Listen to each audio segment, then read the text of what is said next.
stupid headless freaks. Over here. You stupid headless freaks. Over here. Oh, that was in,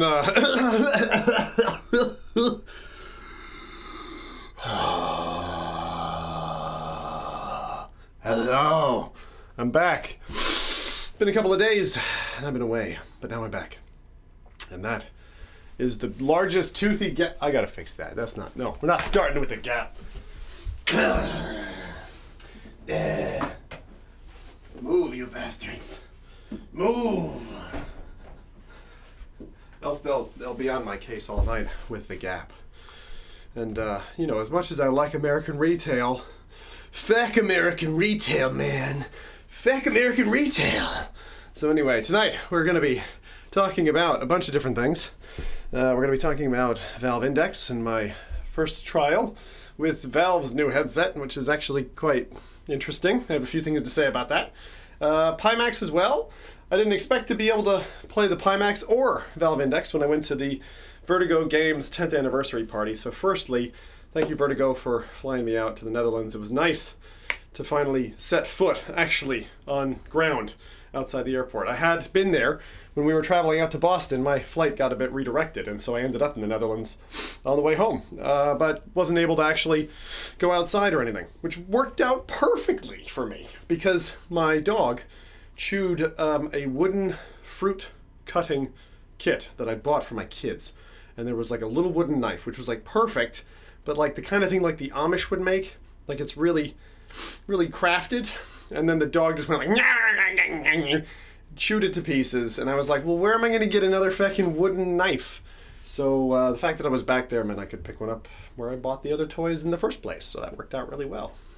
Sometimes the universe just sings to you, doesn't it? It's like,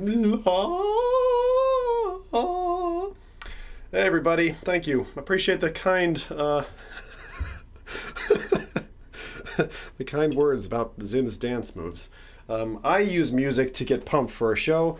I love music, as most of you know. I'm big into it, and audio will play an important part about tonight's synopsis about how things went. So, we got a few things to cover. I'm going to talk through my impressions. I'm going to share some of my footage and stuff like that from the event. Some of that has already been posted on YouTube, so if you want to go see it, check that out. But we've also got some kind of pictures of the party, some bits that I can share. There's very little that I can't share, which is really nice. And there are some things that I played that you're not going to get to play because they're either arcade-only experiences or well, they're a long ways off from being released. So I did get to play their zombie 4-player co-op game, very much like Left 4 Dead, called After the Fall. That's Vertigo Games. So again, I'll go through that, share some pictures, talk about the people I met. Really some nice people at Vertigo. Great team, professionals, fantastic office, great party, very well coordinated, the whole thing. I had no trouble getting there or getting back. And again, a huge thank you. And if you don't already know, Kaz and Cherry from their YouTube channel and their streams, please do check them out. Lovely couple. They let me stay at their place. They've got like an immaculate, awesome home environment with all this like home automation and like special lighting and of course a gazillion headsets. I've always respected them as creators, but when it comes to their actual home and their ability to have a lovely operating environment that's also feckin' bloody techie, they do a great job, and they've inspired me now. I'm gonna have to get one of these Amazon Alexa or the Echoes or a Google Home or something. So if anyone has a preference, this is like the Apple Android thing, I'm sure. So if someone's like, Zim, save yourself, save your soul, go over here, please tell me which is your favorite, because you can sway me. It's gonna take me a couple weeks, do my research, but I tell you, I want automated blinds. I want automated lights. I want automated everything. I want them to deliver hot dogs into my mouth automatically. I don't know what that machine would look like. It might be a little bit something I need to get on a Japanese adult men's site or something. I don't know. But we can certainly do it. Anyway, we're going to start off and we're going to get through all that stuff. Suppa fuppa, how you doing? And hello, everybody. The Philips Hue. Hue? What, Hue? Or him? Hue? There was a movie at its own stage called, it was either like Hugo or North, but they just kept putting these play on words for that character, and it was like, nah. Anyway, let's talk about Index. Let's talk about Pimax. And then we're going to play some Siren Toe. There's like 4 new things out on Quest, so we will be doing some questage later. So we will be doing that as well. But to start off with, I figured I'd share some things with you. So let me get those pictures up. We're going to have some fun and talk through what I went through, give you some of my impressions. I have some kind of unedited video clips that I'm going to be posting on YouTube over the next couple of days, so you can check that stuff out there.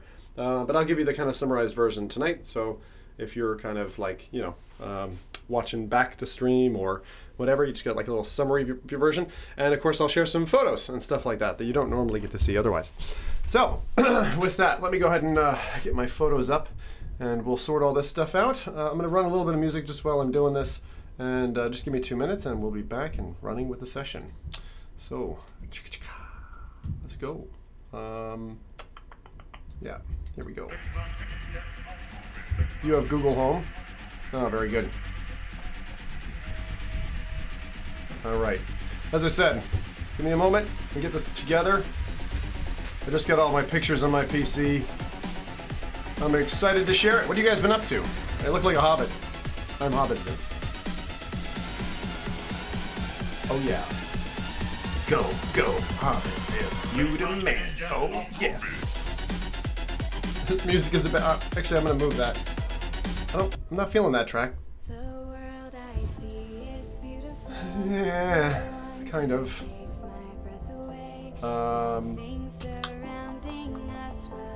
Let's have a look. All right. I gotta be careful. I don't show you guys things you're not meant to see. All right, let's see. Oof. All right, start with that. Here we go. Fire it up. I'm getting there. I'm gonna make it happen. Yeah, I'm gonna do it here. We're gonna do real. Okay.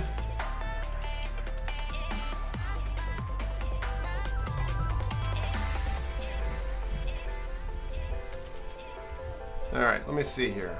Almost ready.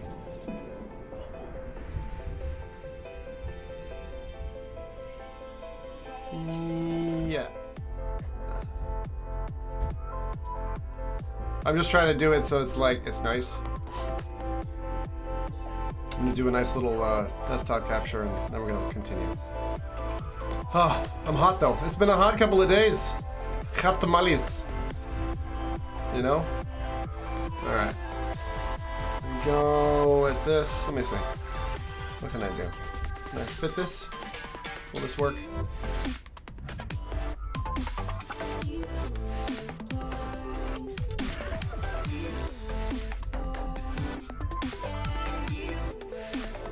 I'm trying to make it so it's like gonna be alright.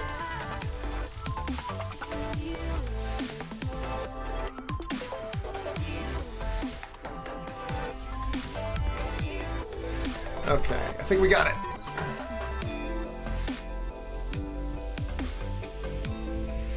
Alright, let's see.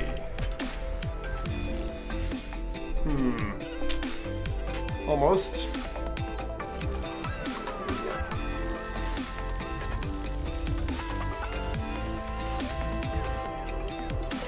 Trying to make this like nicely sized.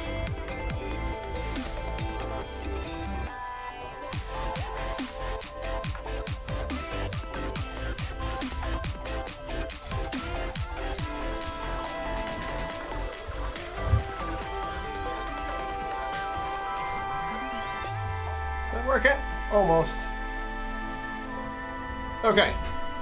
Here we go. Is that a Thanos laughing emoji? I don't think so. How was the Index experience? About to say.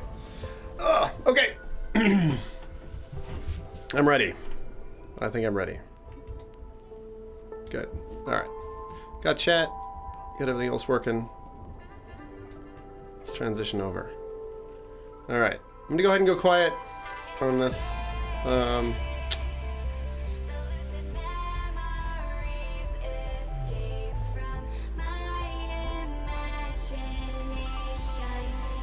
1 second.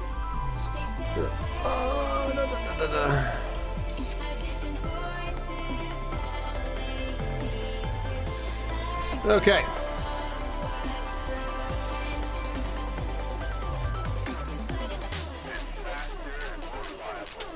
Nearly there now. We pause that. We don't need that music anymore. Let's go ahead and get this going. So, all right. So, as things started off, now this is weird. I'm not sure. This is seeming to take a bit of a hit. Let me just see if I can. I think this desktop capture isn't working as well as I was hoping. So, it's working, but it's not like. Do it like that, maybe. Maybe that'll work. All right. Anyway, let me know if things feck up. All right. Other than that, I'm gonna just go ahead and kind of ticky-tacky walk my way through this. I know that just got screwed up. All right, let's see here. So just want to make a quick check here, make sure there's nothing too nasty. I'll show you a couple of random bits. So, very good. Yeah, it doesn't, it's like, it's slow, right? Something's wrong? I'm not sure what's going on. It's like causing, okay. Let me see if there's a better method here. I wanted to be able to share photos and then tell you these impressions and go that way. Sorry, this is causing me a little bit of a problem for some reason. I might go a different way if that's the case, because it doesn't seem to be liking that that capture for some reason. So I'm just gonna keep an eye on my my PC performance here while I do it, because certain things, especially desktop cap, sometimes are really draining, and you just have to deal with that. Unfortunately, that's just the way it goes. Okay, I'll do what I can. I wanted this just to be kind of rough and ready. I'm not really, there's not really too much that I need to share that's super crazy here. I just want to show you and talk you through the things that we've had. What is it? Jay wants to say goodnight. Okay, she can come in. Jay, he said yes. What? Okay, so I'll try another thing. Sorry guys, bear with me a second. It's been a fun trip. It's getting super hot in here already. Jesus, I need to crack the window. Bloody hell. This is the problem when you run lights and cameras in action. So we're gonna go that way. Oh my God, I'm in freaking shorts. It's not even that warm here. It's like 19 degrees. That's nothing. I was just in like 30 degrees. Yeah. So is that funny? But I just did something. Oh, for feck's sake. Hold on. This is the fucking windy day problem. What can I shove in there?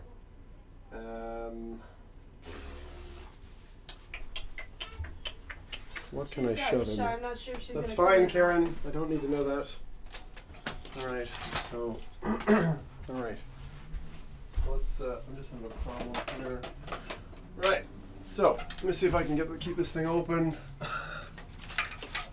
without ripping down. Alright, let's see here.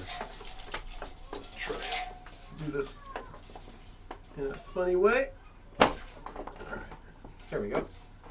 If you hear a big clang, that's because my little solution didn't work. And the window went blam! Anyway, how's it going, Ninth? Alright, we're going to talk about this. We're going to talk about... but yeah, why has it all of a sudden gotten laggy? I don't know. It was fine a moment ago, and all of a sudden it's just done this, so... I clearly have done it. Hey, Hussein, how's it going? Okay, guys, I'm going to show you some pictures and we're going to get going. Whether or not I do that here is a question now. So, question.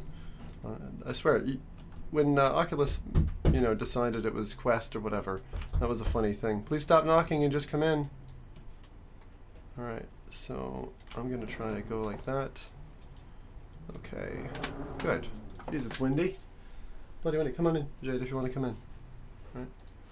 Okay, so we're gonna go ahead and transition over, and I will go ahead and show you what I can. All right. So firstly, this is my first viewing. I walked in to the Vertigo office and it was just sitting there, just on a couch, like it was waiting for a dentist. And I was like, what? It's just sitting there. Apparently it was the only one I think in the office, and that's the way it was. So that's how we go. Karen, Jade, please do not make noise. Come through, say goodnight, and go to bed. Okay? We've talked about this before, yeah? Come here. Thank you, hon. All right. Good night. Where's All right. All right. All right. your face? What's that? Where's your face? My what? My face? It's sitting here somewhere. Up here. Okay. All right? Good night. She gave me a little face, and I said I would promise to show it on screen. So, Good night, Daddy. good, Bye. good night, Jade. All right. So she gave me this little guy who reminds me of Twitch. Actually, he's a bit of a Twitch dude, and so that's my little face that she's talking about. I kind of like him. I don't know. He's not like a specific emoji. I don't think. He's kind of cool. Hang on, Jade. Can you please close the door? Sorry, guys. We got to change our start time because this is like always interrupted, and I apologize. But anyway, let's get going. I got to try the Index, and it was really cool. I actually really liked the thing that stood out to me about the headset the most. And I'll go kind of thing to thing here so that you guys can see kind of what I'm talking about. So this was me, and I was just like sitting on the couch, and I was like, are you kidding me? Is it just sitting here? It's just sitting here. And I don't think they even connected it the entire day. They had the party and everything, and I think it was just sitting there the whole time. I got to try it both at 90 and 144 hertz. Not at Vertigo's place, but I tried Kaz and Cherries once we got home. I will show you that in just a second. The good stuff, finally. But before we get into that, let's maybe show people what, how this all, where this headset even sits. A lot of people don't know the background, you know, and so I wanted to be able to show that as well. So hopefully this will show for you. Yeah, it looks like it's working. Oh, I just noticed there's a little bit at the top. I'll just crop out. Okay, so this is the lineage, right? This is where we've come from, so to speak. Now this image is actually a little bit wider. Let me see if I can show you the full gamut here, because this is a pretty cool image. This was by Mark Schramm, who's developer, and he took this picture, and I was like, this is a pretty cool image. It is a timeline, right, along the sliding green screen or whatever, and you can see right at the back up here, whoop, whoop, whoop, up that way. Oh, why is that cutting me off? That's weird. That shouldn't be cutting me off. 1 second. The hell? Why is that cutting me off? Let me see. Maybe there is a reason. Huh. Anyway. Something's not right, but anyway, headset up there. So DK1, DK2, right? CV1. What's before the CV1? Looks like there's a second Rift behind that one. I don't know. And then there's the Rift S. Next to it is the Quest, the Go, and previously the Samsung Gear VR, and a bunch of other headsets. Anyway, it's kind of like it's showing you where we got to. It's kind of like a race, and I really love this image. I think Mark did a really good job. Wow, the Oculus One. Yeah. So thought I'd flash this on just so we know where we're standing, right? And I would actually agree with this image in terms of where the headset sits. It feels like another step forward from where the Rift S stands. I kind of feel like it's sat at like, if the Rift S is a 1.5, I feel like the Index is a 1.8. Like I feel like, I don't know if I would call it 2.0 yet, because there's some things about it that are like back steps in comparison to the Rift S, but I would call it a 1.8. It's pretty cool. I'll describe it in a moment, what I felt of it, and show you some videos and stuff like that. Is that a black Vive Pro? No, I think it's a Vive with the dual audio strap, I'd say, Buck, because that's what I've got, the same. You could, for 99 pounds, you could buy a different back end to it, and then the Pro kind of copied that and bundled it as part of the headset. So that's that, and then you got HoloLens and a few other things in there. Samsung Odyssey is showing, but anyway, that's a really cool image, and that's not my photo. As I said, that's from Mark Schramm, but definitely worth showing because I think it gives a great visual of where we stand. I can't wait to see Sony's next offering. Obviously their first one was very cool, so we'll move on from there.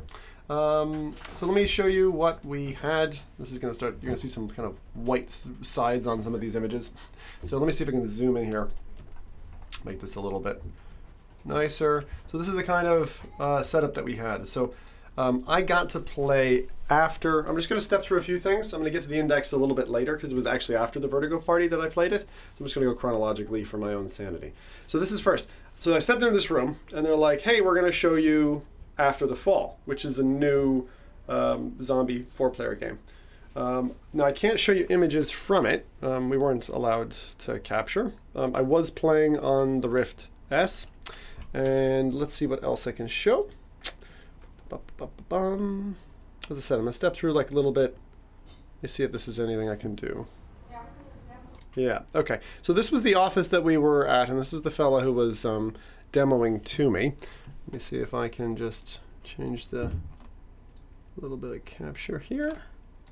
Okay, so I'll show you what I've got in terms of this footage. So After the Fall, that's the tagline and the poster. And you play against these things called Snowbreed, which are basically fast zombies. I mean, essentially that's it. So they're just like fast zombies and you're playing the game. It was about a 10 to 15 minute demo. And I played 2-player. There's going to be more. A couple of things I really liked about the game. You get weapons and things like that, but there's a crafting system. So you like craft a scope or charge mechanism or things like that for your gun. One of the things that we had in it, which was really cool, made me feel like Super Unreal Tournament-esque, was a hand-based mini rocket launcher. So you'd flip your hand over, and this little thing would like pop up, and it had these little launch tubes, and then you'd lock on a group of zombies, fire. The different missiles would, as you'd expect, kind of snake around, impact the zombies, and the body mechanics, the flying corpses are really awesome in this game. Even at pre-alpha, really cool. Let me see, I might let this run. Is there anything I can... There probably isn't. So, Sorry. Right, so we'll just, I'm gonna take the sound off for a second, and I'll just let that run in the background while we're talking. So, and I was there, he was talking about the various aspects of what you could do, and we were just kind of walking through the very basic setup of, what the game was gonna be. We got in there, played it. The coolest thing that I've seen, if you've ever played like Dead Effect, or Left 4 Dead or anything else, and you've always wondered what happens if bodies start to pile up and not disappear. They've got that in After the Fall. And that was the coolest part of the game, I have to say. So you'd have like, I don't know, 20 zombies run at you, you kill all of them, and they all like pile on top of each other, and then they become this thing. And you can even, posthumously, so after their death, you can actually interact with them. Like I walked up to one and it had a bit of a dangly foot thing and just shot his foot off. And you could just totally just go to town. You've got spiked baseball bats and all that kind of stuff. Like the game actually is definitely trying for like Left 4 Dead, but it feels a lot like Metro because it's all snowy. It's kind of this decrepit post-apocalyptic environment.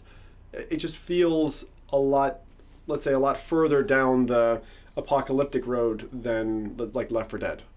But the thing I really liked was the character animations. Like the lady standing next to me was really well animated, and it was pretty awesome. So it's very cool. It says, let's see, what else? Would a 2060 be enough for Valve Index? It's going to depend on how you want to play it. How more than what? And I say that because the drain of like 144 versus 90 is something you're probably going to want if you get the headset. Look, the index is something, and I'll come to this a bit later, if you want that top-end experience, you want a top-end computer, especially if you're going to record or anything like that. I think a 2060 may struggle. And I'll talk about that later, because I was playing on a 2080 Ti, and it was managing it perfectly, but I've heard that it is quite taxing at 144 in particular. So, we got a few other things. I'm just going to fast forward to this. We don't need to see the whole video. So I was there. All right, not much else. So we were talking afterwards. On my left is the game designer. I think his name was Trevor. And we were just talking about a whole bunch of different things. And it was quite good. We were just having a nice little chat. I might just give you a little bit here where you can hear from it. I don't know if it's going to be perfect, but let me see if it works. I don't know what we're talking about. 1 second. Man, you're fast. Cute. Frame. I have my glasses. That's how I started off on this whole thing. And then the 2D got much, I'd say, like. It's a bit quiet. Like, 'cause I'm more of a hardcore player that way. Yes. There Not on see a lot of that headsets. to have to. All right, we're gonna just leave it. The thing is, I'm gonna have to clean up the audio for you guys to be able to hear it properly and get the volume up. So this was like the interruption of our demo. This was fun. Where Aisha, the lady who was coordinating the whole event, kicked us out. She's like, "Yeah, you got to go to your next demo. Go, go, go, go." And I like that. That was really good. So anyway, After the Fall, net impressions of After the Fall. If you're looking for a fast-paced co-op zombie shooter, then it's coming. So look out for the Snowbreed. They were very much like Walking Dead's, what are they called? The White Walkers. They were like the White Walkers, actually, in terms of their feel. They even had the like glowing eyes, so quite creepy. And like the flashlight effects and things like that were quite good. Better than like, let's say, Dead Effect 2's flashlight. So the lighting, the characters and all that, really quite impressive in that. That's only coming out next year though. So it's going to be quite a while. And they're planning it to be, I think it was a 20-30 hour campaign. So, you know, plenty to go for, with a kind of a DLC flow to come thereafter. How is the comfort on the nose area for the index? I will come back to that bit, if you don't mind. I will be back in a second. I gotta give my impressions. I'm getting there. I'm going through the Vertigo trip first, though. I think that's only fair. Okay, what else we got? Let's open some things. This was the view from their office. We were obviously there in Rotterdam, and so that's the kind of office. They had the whole top part of it, which was really neat. But in short, I'll say a bit. It wasn't bad, but it depends on your IPD. There's two variables, and if you are on the low IPD end of the spectrum and you want the full FOV, which of course you do, you're likely to get your nose bridge pinched by the lenses, is the short answer. But I'll cover that off a little bit later too. Okay. So what else we got here? What is this? So this was their lunch area. It was really funny because I set a Coke aside, and then it was like that was the kind of lunching area, right? What else have we got here? I got to play a really cool game, which I'm really sad that you're not going to be able to play, called The Corsair's Curse. If you liked Fisherman's Tale, this isn't the best image. If you liked Fisherman's Tale, this is like a two-player. It's like a two-player experience where you start off in one room and the other person starts in another, and you're working on puzzles together to then get to a mutual working space where one character's small and one character's really big. And it was me and Rowdy playing this, and it was really cool. It was like a whole 4D set they had, and I'll show you what I mean by that with a video in a second here. So let me see if this was the kind of operating environment. This is a 9 by 9 meter space, so it was actually like really big. The coolest thing that they had, I think those are the speakers. Where are they? Did I capture them? Yeah, these are neat. Fans. These are like fans that can give you wind effects and stuff like that in the experience. They're also planning for this underneath butt kickers for under the floor. So you actually have a raised platform with vibration and actually tactile support. Now these are for sales to arcades and places like that. So if you ever get a chance to check this out, definitely, it's very cool. Let me go ahead and see if I can kick this off now. Is that letting me? What's going on? There we are. All right, so this is where we were. And there's Rowdy. Let me see if there's... So we were... Let's see here. You can see the kind of suiting up process. All right, so we had a whole backpack rig, and we were in Vive Pros, and the backpacks themselves had these really funky, like, I think they were battery packs on the right and left, and it was like chunky, heavy batteries hanging off of you. A backpack PC by HP Omen, and then it was connected as well. So this was a bit weird. Again, I'm just going to skip through. Let me do, if I can do a playback that's like super fast, maybe. Playback. Let's try. just so you get a flavor of what it was like. So we got to suit up, and then let's jump to the experience. And so we're doing a thing, thankfully.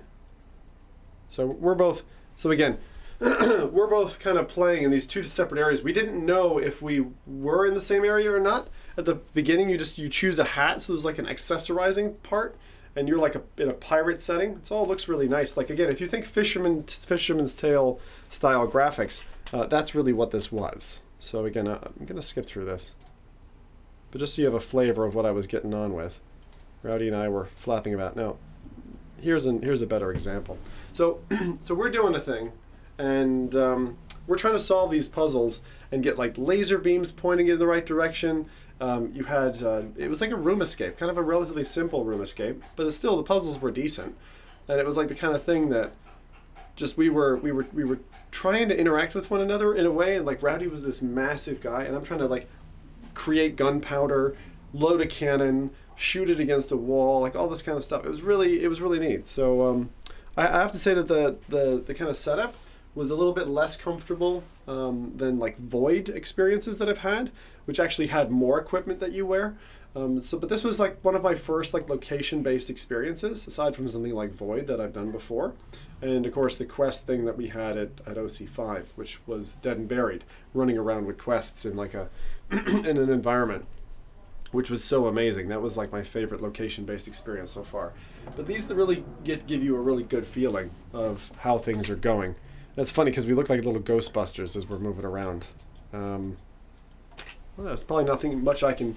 Maybe I can unmute here and see if we can hear anything. Well, let me slow this down again. Alright. Alright. No, it looks like we're in separate rooms or something. Okay. I think we're in different environments now. But yeah, there's... Oh, here we are. So to open this up, so do you have the light, the special light in the wall? Special light in the There's a light, and you shine it on the wall, and it shows kind of like a tattoo in glow paint. Nope. Okay. So we are dealing with different puzzles or something. I found this one though. It's so funny because you can't really get a great flavor, of course, of what I'm looking at. I love room escapes. I don't think... Is there a scene here? Some kind of generator. Oh wait, does this fit here now? Oh, I see you. Oh. You see me? Here we go. I see you. Where? That little cannon. You see the little light? Hello. Hello there. Are we How gonna you help each doing? other here? No. Whoa. Hi. Holy cow. Hi. Oh my god. You're huge. Rowdy Smash. You were absolutely massive. I wish we could be videoing this. Oh god. Yes. So can I Right, pull so water I think over him? there's Is there a balls. bottle? Bottle chemistry. He was enormous. He was like this enormous, like, captain-looking dude. One yellow, one black. And he ripped off wood pieces, so it like unveiled. I was like in a room, and all of a sudden he ripped open the room, and Rowdy's this like massive dude. And up to that point, you had no idea where the other player was. Oh! Wait, you just figured it out. I figured it out. Loading the cannonball. So that's it. I'll move out of the way. So we'll leave it there, but I wanted to share that with you. I thought that was really cool. So unfortunately, you're not able to play that at home. And I like, this is the thing that's like really hard for me. It's like those experiences, how can we release those to home users? Because I would so play something like that with Karen. No problem. Love that kind of thing. And I think it would work. You could even do it over the internet. Like you could actually have netcode allow you to do it. So I hope they, at some point, would release this for home users. It's freaking really, really neat. But it's definitely something that I would like to. There you go, Corsair's Curse. But I would love to have that like in a home environment where we don't yet. But look out for it if you have any arcades. I have no idea. Like in the UK even, I have no idea where I would go to see that. I don't think there's a website. I have almost zero knowledge. So tell you what, I'll ask Vertigo about that. I have the guy's contact that we met. What was his name? His name was Mario. And he was the one who was actually helping us film. So Mario, thank you again for filming. And I really want to know where you can play this. It's not out yet. It's planning to release sometime this year, I understand. So a couple of months away maybe. And once it launches, definitely worth doing. And it was like a nice hearty, maybe 15 to 20 minutes. I think they actually cited it as a 30-minute demo, but we got cut short a little bit. So I think it's 30 minutes. That's meant to be good for anybody. Fantastic. Really, really cool. It was really enjoyable.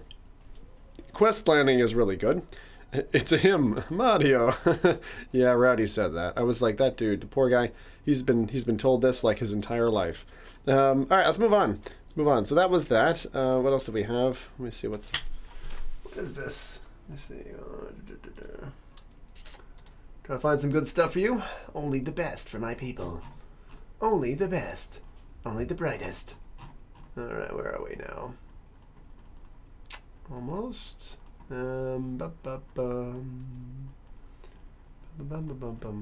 just trying to get down. Oh, for those of you who didn't know, I wanted to show you this. This is totally off topic. This is a picture of a bass shaker. This is in, I think it's Oryx or something like that. And they're like this horseshoe crab shaped, not subwoofer, but a shaker. And you attach a positive and negative terminal from a speaker. And these are mounted, or were mounted, on the frame of our couch. And so this is so that essentially from having Jurassic Park or whatever, if you're thundering like along the way, you have these things attached to it and you feel it through the whole frame. Now, if you have neighbors, an important thing to do is get rubber isolators so it's not shaking the entire house or the floor or disturbing someone sleeping. So just like you'd get for like a washing machine, I've got those to go in. And we're yet to test this on like full volume or whatever, but I really want to give it a go. We've already been able to feel it through the couch, which is neat. But I want to see if I can play with it, maybe add another amp into the set to gain it up. But I thought that was cool, and I just thought I'd show you that. That was my project before I left. So, more we can show you. There's loads to show about Vertigo. Vertigo were really cool, and again, the reason I do these. Here's a picture of Mario. He's the guy who was helping demonstrate to us. You can see the backpack PCs here. There's some MSI ready VR backpacks, right? So that's a separate one. And then you've also got these guys over here. That are the ones that we use, the Vive Pros. They had a rigging. That was his helper, and that's Mario. Cheers. He was a cool guy. Right. So he's the one to get in touch if you own an arcade, VR arcade, and you want to get on with things. Now, I flashed this picture on Twitter earlier, which is kind of nifty. It was something that the Vertigo devs had done earlier. I was like, is this cardboard version Arizona Sunshine? What the heck is this? And so apparently they took this to one of the games conventions, and they used it. So like people who were only knew like 2D gaming could view a trailer for Arizona Sunshine in essentially a Google Cardboard enclosure. So you snap your phone in, you're watching a video that's stereo, and you can.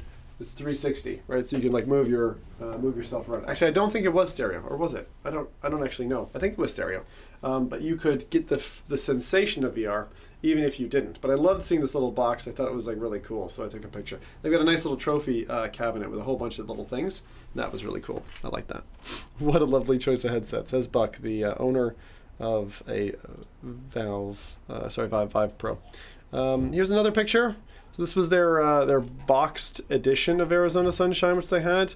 I also like the fact that they had this cassette tape, which is one of the things you can get in the game. I didn't know you actually had a cassette tape, but I thought that was pretty cool. So that was pretty nifty. That was really an interesting little bit. And they also had a bunch of, I don't think I can show you this. This, you can kind of see it. This is one of the original 20 HTC Vive constructs. And how can you tell? This picture is horrible, I apologize. But you can tell because look at the double cameras. There are 2 cameras on this version of the headset, and this is before the original Vive was actually released. So that's like a super rare edition of the headset. And that's something that I think is very cool.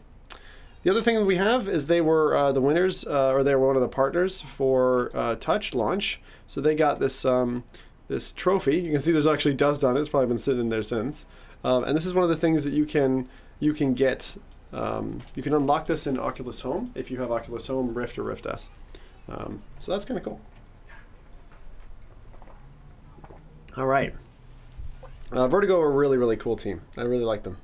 All right, what else do we have? World of Diving. Has anyone else played World of Diving? This was actually their first ever, no, excuse me, Twitch banned.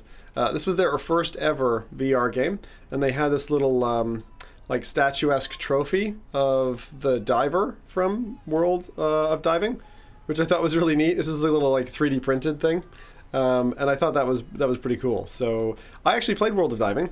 It wasn't bad, but it was kind of tacked on, not made for VR perfectly. You know, it was actually one of their 2D games, and then they VRified it. And they said they learned a whole bunch of stuff from that. But like actually playing multiplayer, it was like the equivalent of like multiplayer Subnautica, not with the building aspect, but the roaming and be able to take pictures of fish and stuff like that. Jump into a pool together, that was their lobby. World of Diving was a lot better than I thought it was going to be. Although I think if you got it today, you'd probably be disappointed with it. It was a cool first step, and it was good to see. But you can see they've kind of branched between different things. All right, now a few other bits that I wanted to show you. In the back, in orange, right? This thing here is this guy. He is the original Link box. It used to be transparent and it had a bright orange enclosure, and you had the connectors, you know, the usual thing. Then there's a version 1.0 of the base station, which is kind of neat. Version whatever 1.1, finally the consumer release on the far right, the other side. Here you've got obviously one of the early prototypes of the Vive controllers. I just thought it would be neat to kind of flash those up and show you some of the iterations that the developers had received while they were working with Valve. Now, here's a good image. This is some of the team. So Kimura and Richard and Aisha and Mario. So they're part of the team, but really cool. Really like them. I don't know. What can I say? That's their office. Obviously, she's quite far along. I think she's 8 months at the moment, and it was just really nice to kind of hang out with them. Richard's their managing director and really cool guy. He had his daughter there as well. He was dancing with her. I can tell he was totally sound, and he was quite drunk at the end of the night, but a very happy drunk, and that was nice to see. Dancing away, getting people to dance and stuff like that, and very friendly guy. Told me about a whole bunch of things, including his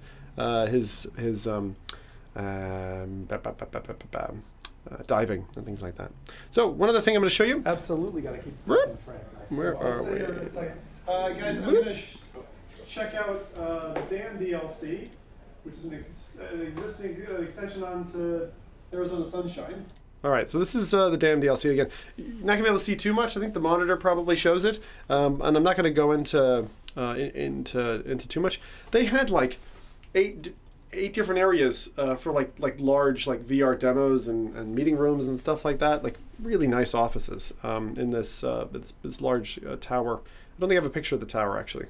I'm gonna go ahead and kick that along, but let's see. What do we got? I go off scene on this. I didn't arrange my camera very well, and as I said, you're not gonna be able to see very much. Let me see if I can zoom in here. Can I zoom in? Nope. It's not letting me.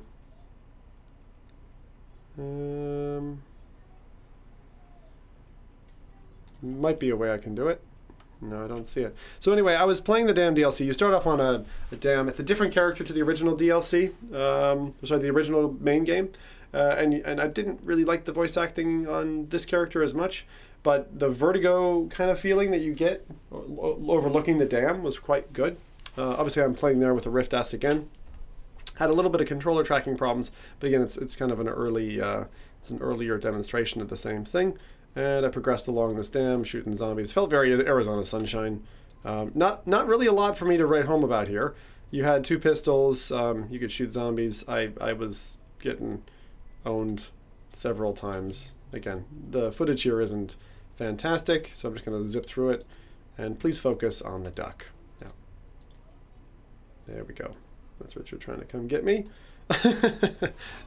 Taking photos of me doing this thing. It's always funny with the headset solution because like you've got things hanging off of your face and all that. We went out for dinner as well, which is quite nice. So here's me with a bunch of the other kind of creators who'd been invited along and bits of the team, and we had dinner there, so that was quite good. Enjoyed that a lot. Look at that. Who's the most photogenic of the lot? Of course it's Rowdy. Fucking every time.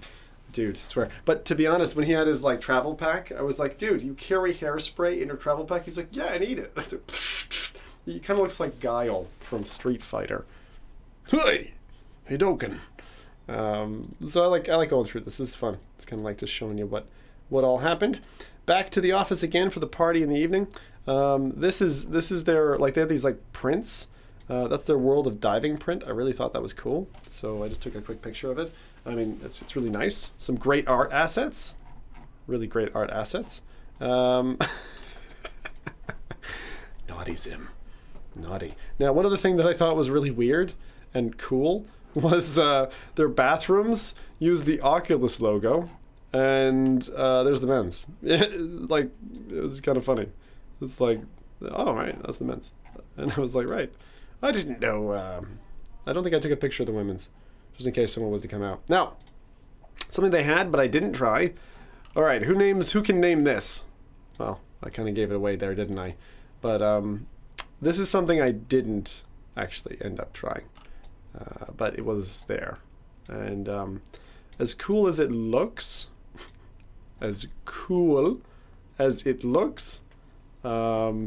not really interested in the Omni solutions anymore. The roller under feet, the slippery shoes, it just doesn't feel right. They need to find some other way. Like, tap straight into my central cortex and tell me I'm walking. Don't, like, have slippery shoes. These things are just weird. They used to, I think they Kickstartered for like $600 or something. You could get one of these things. And I know they worked super hard on it, but yeah, nope.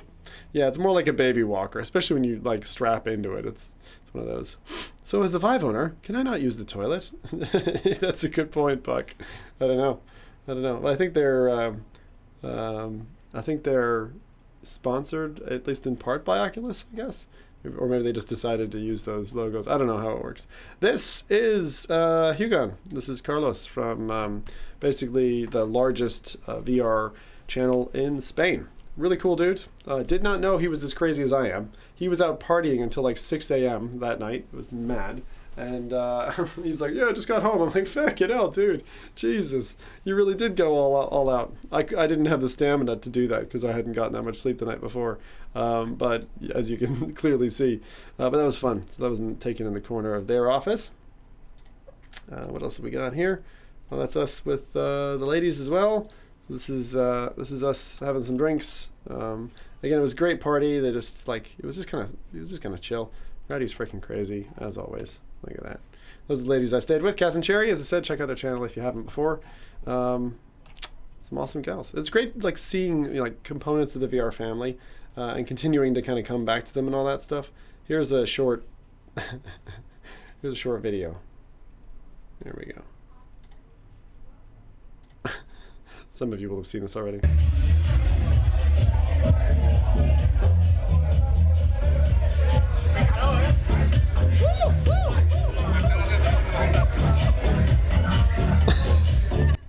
So some of you will have seen that already. We will get onto the index, I promise, but I wanted to show you the party as well. There's a few other people who I met, so got to give a shout out as well to these guys, Kaz and Kevin from Sony. So these guys are awesome. Really, I love their faces were quite grim. So I did join them in the end, and we did the same. I love it. It was funny. We had a bit of a laugh. I knew this guy from the Sony team. I met him when I was out with the Windlands team after Rezzed in London, but both of them work with Sony in terms of the VR space as well. So cool guys. All right. Now, we are getting closer, my friends. Closer. Index time. So here we are with a Minecraft zombie for scale. The Valve Index. Right. So before we get into anything further, they're not lashed like you. What does lashed mean, Johnny? What does that mean? I don't know what that means. Lashed. Oh, you mean drunk? Might have been true. I was getting there toward the end of the night. So this guy, right, Valve Index. We're going to get to talk about it in a moment. I will run a video in the background. I've got that running on YouTube, and I'll talk over what I had. Pashed? I mean pashed. That's great. That smashed? Pashed? What is pashed? You're just joking. You're just joking now, aren't you? All right, now here we go. Where is this? So yeah, first time. Sorry, lads. 1 second. And they feel comfortable. This is. I'll just rewind that. This was my first time just hands in Yeah, first time. the knuckles. And they feel comfortable. You got a real like nice leather denim strap. That's cool. Really nice. But as I thought originally, the thing that annoyed me, and I can almost still feel it today, is that the Not bad. like around the hand, having something wrapped around there, your hand doesn't really like it, or mine doesn't. Rowdy was the same, and I thought that that was going to be a problem, and it actually is. So here's a few more pictures of how it looks. You've seen this elsewhere, right? But just to kind of fit, what was the fit on my hand, you know? Initially, the thing that I noticed was that the position on the vertical part of the controller, right? If you have a larger hand, you want your hand to go further down, because otherwise your thumb overshoots the buttons. And so when I first put them in, Kaz and Cherry are smaller than I am, I was like, this is really awkward. There's no way I'm going to be able to press the menu button. And it like didn't feel natural in any way. Even when I connected it, had it all the way down, I would say that my thumb resting on the trackpad and accidentally causing trackpad motions in the game was a bit annoying. So there wasn't really a natural place for my thumb to sit except for on the thumbstick itself, which again, depending on the weight of your thumb or how you like to move things around in games, caused some accidental movement. So like the controllers are good. I do like them. I think they're fair and they're kind of sitting in their own category now. But I think although they feel well designed, they don't really conflict like the Vive ones did. There's some really strange things about them. When you have your palm full of stuff, right? And you go to try to adjust the knob on the side of the headset, you just go clang, clang, like you can't get your fingers close enough to dial the IPD in. So what I had to do was, with the knob, and you'll see this later, to turn my hand around, clasp it with my fingers like this, and adjust the knob like that. It just feels like really like they did no integration testing. It's like we got we got the controllers ready, we got the headset ready. We never thought people using them together, right? And so, out of the two, I have to say, if I take the headset, we'll get into my headset impressions in just a minute. But if I take the headset versus the controllers, headset wins. Okay, and I'll talk about that a little bit further. RSI aplenty, yeah. Repeated stress injury could definitely be there. Now, one other thing we've got. I mean, you guys know we've got this lovely fellow. Another member of the VR podcast we've got. So here's Rowdy. He is demonstrating. It's like, what the hell is this? This is a special holder for your phone so that you would be able to see kind of a VR thing with just your phone just sitting in there. It's like super cheapo set. Kaz and Cherry had that, and that was really odd. It was really strange. Rowdy grabbed it and was like, I want to pose. And I'm like, sure you do. I know. Now, at breakfast, of course, it wouldn't be Zim if I didn't show you food. So at a local place, the ladies had these like pancakes that looked really nice with dates. That's like dates. That's not bird droppings. That looks like a bird dropping pancakes. Actually, they were meant to be pretty nice. And I had this bowl of yogurt and fruit, which was nice. There you go. Job done. I didn't like eat much of the yogurt though. It was a bit annoying. Because I just wasn't hungry for some reason. Now, the coolest building by far that I've seen is this place. Like Inception, it goes up, over, and around you. And I hope I can show you a video, but I think the video is screwed up. This is the building. Building is freaking massive. I won't go much into tourist mode here because I didn't really do much of that stuff. But this is it. And people actually live in there. There's businesses in there as well. But you go in the middle and it's markets. So people are... this is like the most futuristic building I've seen. It's like people are living on the outside. There's windows into the market on the inside. It's fucking sweet, and it's cavernous. Look at the size of it. Look at the size of people in this. It's absolutely massive. Now I can show you a picture, or sorry, a video, but I think it's the wrong way around. So I don't know if I'm going to be able to work this or not. Restaurants and stuff like that. Yeah, this is not. Is there any way I can rotate? Let me see. Playback, rotate. Is there a way to rotate it? Video? Crop? Does anyone know? Hello all, I am Belle, world's best text-to-speech bot and the true star of this stream. Excellent. Thank you, Belle. What I might do just for a second, see if this is going to work for me. Can I rotate that? See if I can transform, rotate this. 1 second, let's see if I can do it. Rotate 90 degrees counterclockwise. We are totally cheating it, by the way. All right, I'm just gonna go. Actually, we're gonna. 1 second. Cheat it, cheat it, cheat it. You gotta. It's worth seeing this.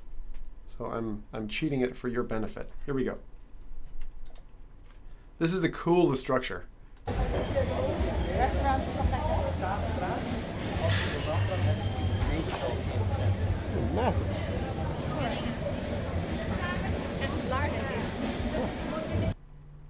That was it. That was it. So that is that. All right. Cool, cool, cool. Now I'll rotate that back. And make it small again. But yeah, that's why I want to share this stuff with you, because there's some like really neat things that you just gotta see. And that, like, if you're ever in Rotterdam, which is like an hour away from core Amsterdam, then definitely try that out. That's really, really cool. That building is like, it felt like City 17 or something, you know, from Half-Life. And this is, I was taking pictures for my daughter, and so I did this little Minecraft dude while we were there. We did this kind of Minecraft dude in the middle of all that. And then this will show you actually what it looks like with the other bits in, but like, isn't that neat with all those windows in there as well? So like the thing I was thinking for like an Oculus, oops, grabbed the wrong thing.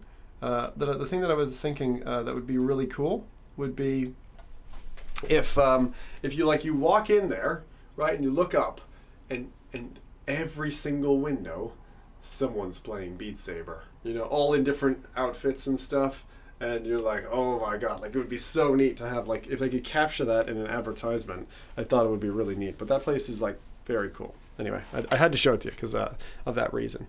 How's it going, Seabass? Yeah, that was quite good. Let's see, what else have we got? One thing I didn't know, yeah, the architecture there was just generally cool, and that's what I wanted. See, the thing is, like, I do the travel, and I want to share with you guys what we've done. Look at this building. It's got all these freaking punch-outs. Like, I was like, what's going on? It's so weird. And like an inlet. I never actually worked it out, what that was. I don't know if there was like a balcony for everybody or something, but it's just like a punch-out building. Really weird. So good architecture there. The other thing I learned was this. We're about to get into the... this is cheese. They're just selling cheese in... I was like, oh, is that a tangerine? No, that's cheese. That's just a big feckin' thing of cheese. They were selling at the airport as well, and I was like, okay. Usually we refrigerate our cheese, but I guess this doesn't need to be refrigerated. I didn't buy any.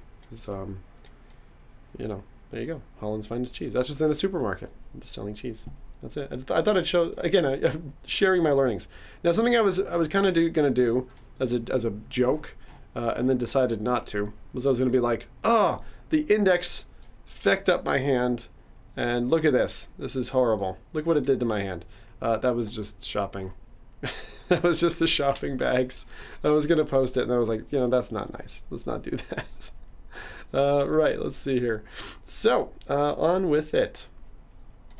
Here we go. You got your index? All right, so guys, this is going to be my first time with this lovely headset, the Valve Index, which I'm currently at Gaz and Cherry's place, and this is their latest baby. This video is on YouTube, by the way, so you can go watch this. Very like the Rift S, where it drops off on the left side here. And I'm going to go ahead and give you my summary impressions now. So, if I step through this, and I will go ahead and then I will mute it. So, The interesting thing about the Index, okay, first impression, balanced. Compared to, say, the Rift S, it almost feels like there's quite a good balance, maybe 60-40 between the front and the back. So the headset itself is like very nicely balanced. The denim-like material is my favorite, as you know, for comfort and for cleanliness. Very nice when it goes on. People have talked about it being a very comfortable headset. I would agree. The weirdest feckin' thing under the world, right? Weirdest technology, most magical thing is the audio. Out of everything the headset does, including what I'll tell you, which is like mouth-watering FOV at a bit of a cost, those headphones are feckin' wacky tobacky. And if you haven't been in a room with at least 2 people and someone listening to these, it says I need to complain somewhere, got my Index 2 days ago, and from now could play 5 minutes without a problem. Oh, you're having problems. Oh, really? Boren, is that you behind the account, by the way? If I want to know what problems you had, because playing wise, I didn't have like lots of problems. So let's touch on a couple of things at once. I'll stick on the headset. No sound. Oh, right. Interesting. Well, I turned the sound off. One of the first things I did wrong with the Knuckles controllers was I grabbed them, and there's the trigger, and the trigger is where your index finger is meant to be. You're not meant to rest, as I do here incorrectly. I rested my trigger finger under, and so it wasn't capturing my fingers correctly. And if you looked at I think in a minute here, Kaz changes to the screen, but it was like, I was like, what? My wrong fingers are showing. So you have to position your fingers accurately for it to make sense. Otherwise it just doesn't work. So the controllers for me are a little weird.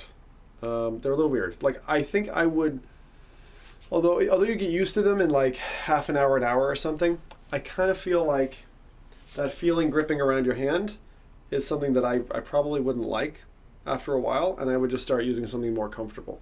Also, getting them on and off, not that it's difficult, it's just a little bit more involved than a standard, like the touch controls are really easy to get into because you just grab them and you've got them.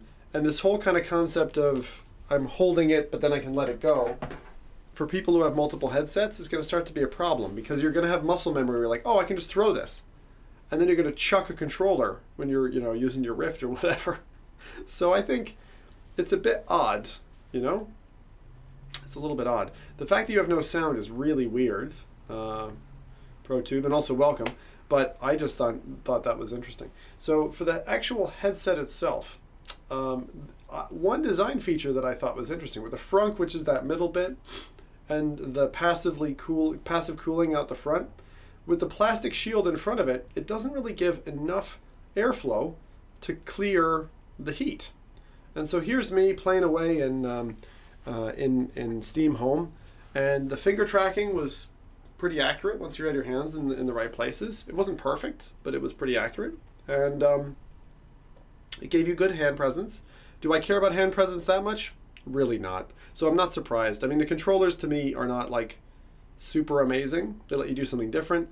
My prediction is still that developers are not going to support them well enough, because even the touch controls, with the way you had hand gestures and stuff, a lot of developers just went for fixed hand or closed hand or open hand. You know what I mean? It's like, oh, my hand can open and close.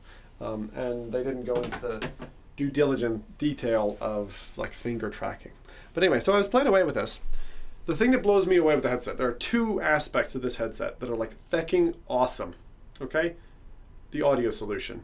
It looks like those aren't positioned correctly, but the way Nathy described it on the podcast as like an audio stream, it's like a waterfall. And as you turn the volume up, imagine like water is being blasted at your ear. At some stage, you can't hear anything. It's so weird. But the weirdest part is that people outside hear silence. They hear nothing. So this headset is actually better a better solution. This is the first time I've ever come across this. A better solution than this. This is an open back headset, which means it's not going for complete audio isolation. A closed back headset keeps the sound to you, so people near you can't hear the sound. An open back allows some of the sound to come out. Now, thankfully with these, they're well designed by Sennheiser, and so not much audio gets out of them, but I can hear if someone like Karen or someone is in the room, and so I can converse pretty normally. And it also gives me this kind of like open landscape to sound. So it sounds natural as opposed to sounding like I've got cups over my ears. And it gives you a better kind of sonic landscape. That's why I use these headphones. This thing is amazing because your ears are open to hearing someone in the room who's talking to you. And if you have it at like a reasonable volume level, kind of similar to the sound bars on the Go and the Quest, you can hear it, but you can hear it like, let's say, a factor of 3 or 4 times. These suckers are loud. I had them at 60%, and I like loud stuff. I wouldn't push them past 60 or 70. Like it was popping, you know? Really awesome. So now, an audiophile I think will find that the speaker sound itself wasn't as detailed as I would like. There was quite a bit of bass, but the audio representation of the tracks that I was listening to and things like Beat Saber and stuff like that weren't as good as, like, let's say Rift S or whatever. Or sorry, Rift, the original Rift headphones, or aftermarket. So I'm taking a little bit of a step back, but the benefit is that logistically you pick the headset up, you put it on, you're not messing with the ears. It also doesn't look like ridiculous. It looks okay. I never liked the Vive Pro when people had them cocked out and were listening to them that way. But obviously someone took an idea from there and was like, well, why don't we just make a good version of that? Because clearly that's what people want. And I have to say, it is the best audio solution that I've seen so far. It's very clear. The volume is great, and it just makes putting on and off the headset easy, which surprises me why they didn't go for like a PlayStation like on-off, because once you've configured the headset to the right size, you every time have to dial it in and out, just like the S, and that ticks me off because there should be a quick release or something. It's like okay, can take it off. Now it's on again, you know? So that's what you're going through. Before it was right? You're getting the dog ears down. That's the way it goes. It says sounds like it needs returning. Yeah, that's not good, man. Well, I would yeah, that doesn't sound right. The audio is amazing. It is absolutely the number one reason why I would want the headset. Now, the cable going to the headset is a chunky monkey. It's slightly larger grade. You can see it there. It's slightly larger grade than the Rift S cable, which is also a bit of a chunky monkey. This is something I'm demonstrating for you about the conflict when you're reloading. And I did play Contractors in it. And actually reloading weapons and stuff, I didn't find I knocked my hands at all, which was really nice improvement. So if you've got an existing Vive and you're kind of sick of those controllers, you could just upgrade to these and it would help you with those games. I did think that the coolest thing about the controllers, let's maybe move on to the controllers now, unless I have anything else to say about the headset. The cable's chunky, but at least the center of gravity for the cable is down near the middle of your back. So they do have it centered much better than the Rift S, which pulls to the side and needs kind of an aftermarket mod to fix it. This was using the original base stations, I'll just mention. The actual Aperture Vive Hand Labs, which I played, lovely, really good, super Portal-esque. I would play that over 3 or 4 times for sure, just for the fun and the audio bits. What else can I say about the headset? The thing I didn't realize when I got the headset, I didn't understand that when I put it on, that you really need to ratchet the screen in, like this, towards your head.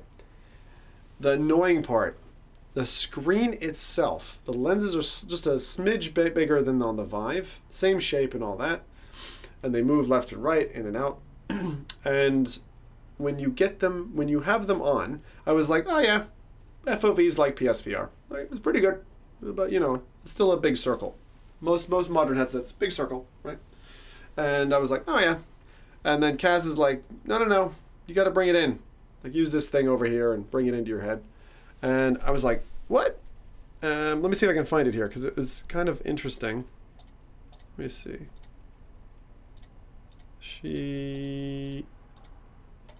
She's like, oh, this is the thing I forgot to mention. I'm going to run this bit of the video. So, God rays. So a lot of people are saying that there's God rays in the headset. I wouldn't call it God rays as much. There are God rays, right? So there is the kind of God ray-like reflection in this headset. But there's something new that I really didn't like, which is what I'll call like the bottom of a bottle. You know how you've got that circular ring at the bottom of a bottle? Or if you had really thick like glasses frames, it was like glinting off of the edge of the frame of the lens. Like, it's the very like this kind of feel. Like an illumination was happening around the edge of the lenses, which really is distracting when it happens in like highlight scenes. So I'm gonna run this. Put your hand Hold up. on, right there. Yeah. Put your hand there. So this launches, Good. and then I like And give it a shot. I straight away realize So far, I mean, the thing I'm noticing, I don't know if you noticed this as well, I don't get God rays, but I get light that's hitting the rim of the lenses, and it illuminates them. Okay. so that's that, right? See this knob on the side? It's you can't really grab it when you've got the knuckles controllers in your hand. So there are some kind of small things that are just kind of niggly, nuancy things that are just kind of weird with the headset. As I said, they're kind of like operating on their own. So, you know, do I like it? It's pretty good. Do I think it's worth the price? You've got top-end computer? That's the headset to buy. This is my current feeling. Because once you ratchet that lens into your face, the field of view improvement is about 20%. That's a huge leap from where it's been before. And I'll compare it to Pimax in a minute as well, because I got to try that. So, my normal field of view is about that with a Rift S, right? It's like 70, I feel like it's like 70 degrees. I know they always quote 90 or 110 or whatever. Anyway, for me, it feels like it's that. If I hold my arms out, that's where the end of the things are. Generally, you see the kind of binoculars, spherical or circular view. Although it's quite close to your face, those are like the edges for me. Now this was like extending from there out to there. Like it was a noticeable 15 to 20% increase of vision. But the actual glass, the glass or whatever material it is, of the lens was touching my eyebrows. Like it came in to that point. It didn't touch my eyelashes. I didn't have any eyelash bending or whatever that I think the girls had. But I did notice it was touching up there, like touching the lenses right to my forehead. And some people have asked, like the IPD adjuster, the physical IPD adjuster, actually moves the lenses in and out. And some people are reporting with big noses that actually they come in and they pinch the nose. And I think for lower IPDs, that's a problem. I'm around 64, and it was fine. I didn't actually feel it pinching my nose or anything. It might have been touching, I don't remember. But the thing I do remember, as I said, is the touching of the forehead. And that was like, I'm not sure I'd like this long term. But the thing I really liked was the extra field of view. It was like, nice. So instead of this circle, it's like someone had vignetted the corners. So then I had 4 corners with vignetting, but other than that, I was there. And that was cool. That was like one of the biggest changes I've seen in a headset. And the nice thing, to compare it to the Pimax, whereas the Pimax gives you this extra space, and even more than this does, it doesn't do it consistently. There's like a drop-off area that makes it look like scuba goggles. And it's a bit weird and actually uncomfortable. This, however, is like, it's kind of like if you ever look at a video from an iPhone. So an iPhone will crop in the video to allow for some shake and stabilization, giving you the maximum area that's stable, but not actually the full field of view of your camera lens. so that you don't have this like shaky family photo. Instead, it's stabilized. They use software to adjust it, and you're taking video, and it looks like it's pretty well shot. So that's similar to this, because instead of giving you more than they can actually give you, like what Pimax does, and it's kind of a hack, they give you this part that scientifically I suppose they've gotten to, and it's consistent right the way to the edge, and it's nice and clear, and the panel's quite good. I would compare it to the CV1 in terms of the screen. The screen felt very CV1-esque. The resolution, I'd say, felt better than a Vive Pro. Very, very good, but there was still like a light grid. Quite light. And then the panel itself wasn't as color deep, I was noticing, as I was watching. It wasn't as color deep. Those are the other things that I can say about it, really. If anyone has any questions, let me know. What does he say? How do you think it is with glasses? No, Joe. It's so if you're with glasses, Mike was covering this because he wears glasses. He said he wouldn't even risk it, like wearing glasses with this thing. You'd be stuck with a very standard FOV if you bought this headset and you had glasses, I think. So maybe there'll be an adapter at some point, but right now, off the shelf, no. And it's not advisable to do it either, because you don't want to scratch the headset or your glasses or whatever. Zim, I had a question too. You did, Karen? Okay, 1 second.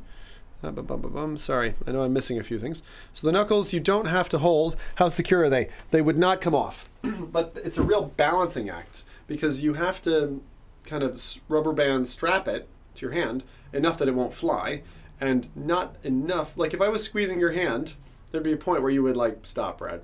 Stop squeezing my hand. Stop squeezing my hand so tight. It's just Sesame Street.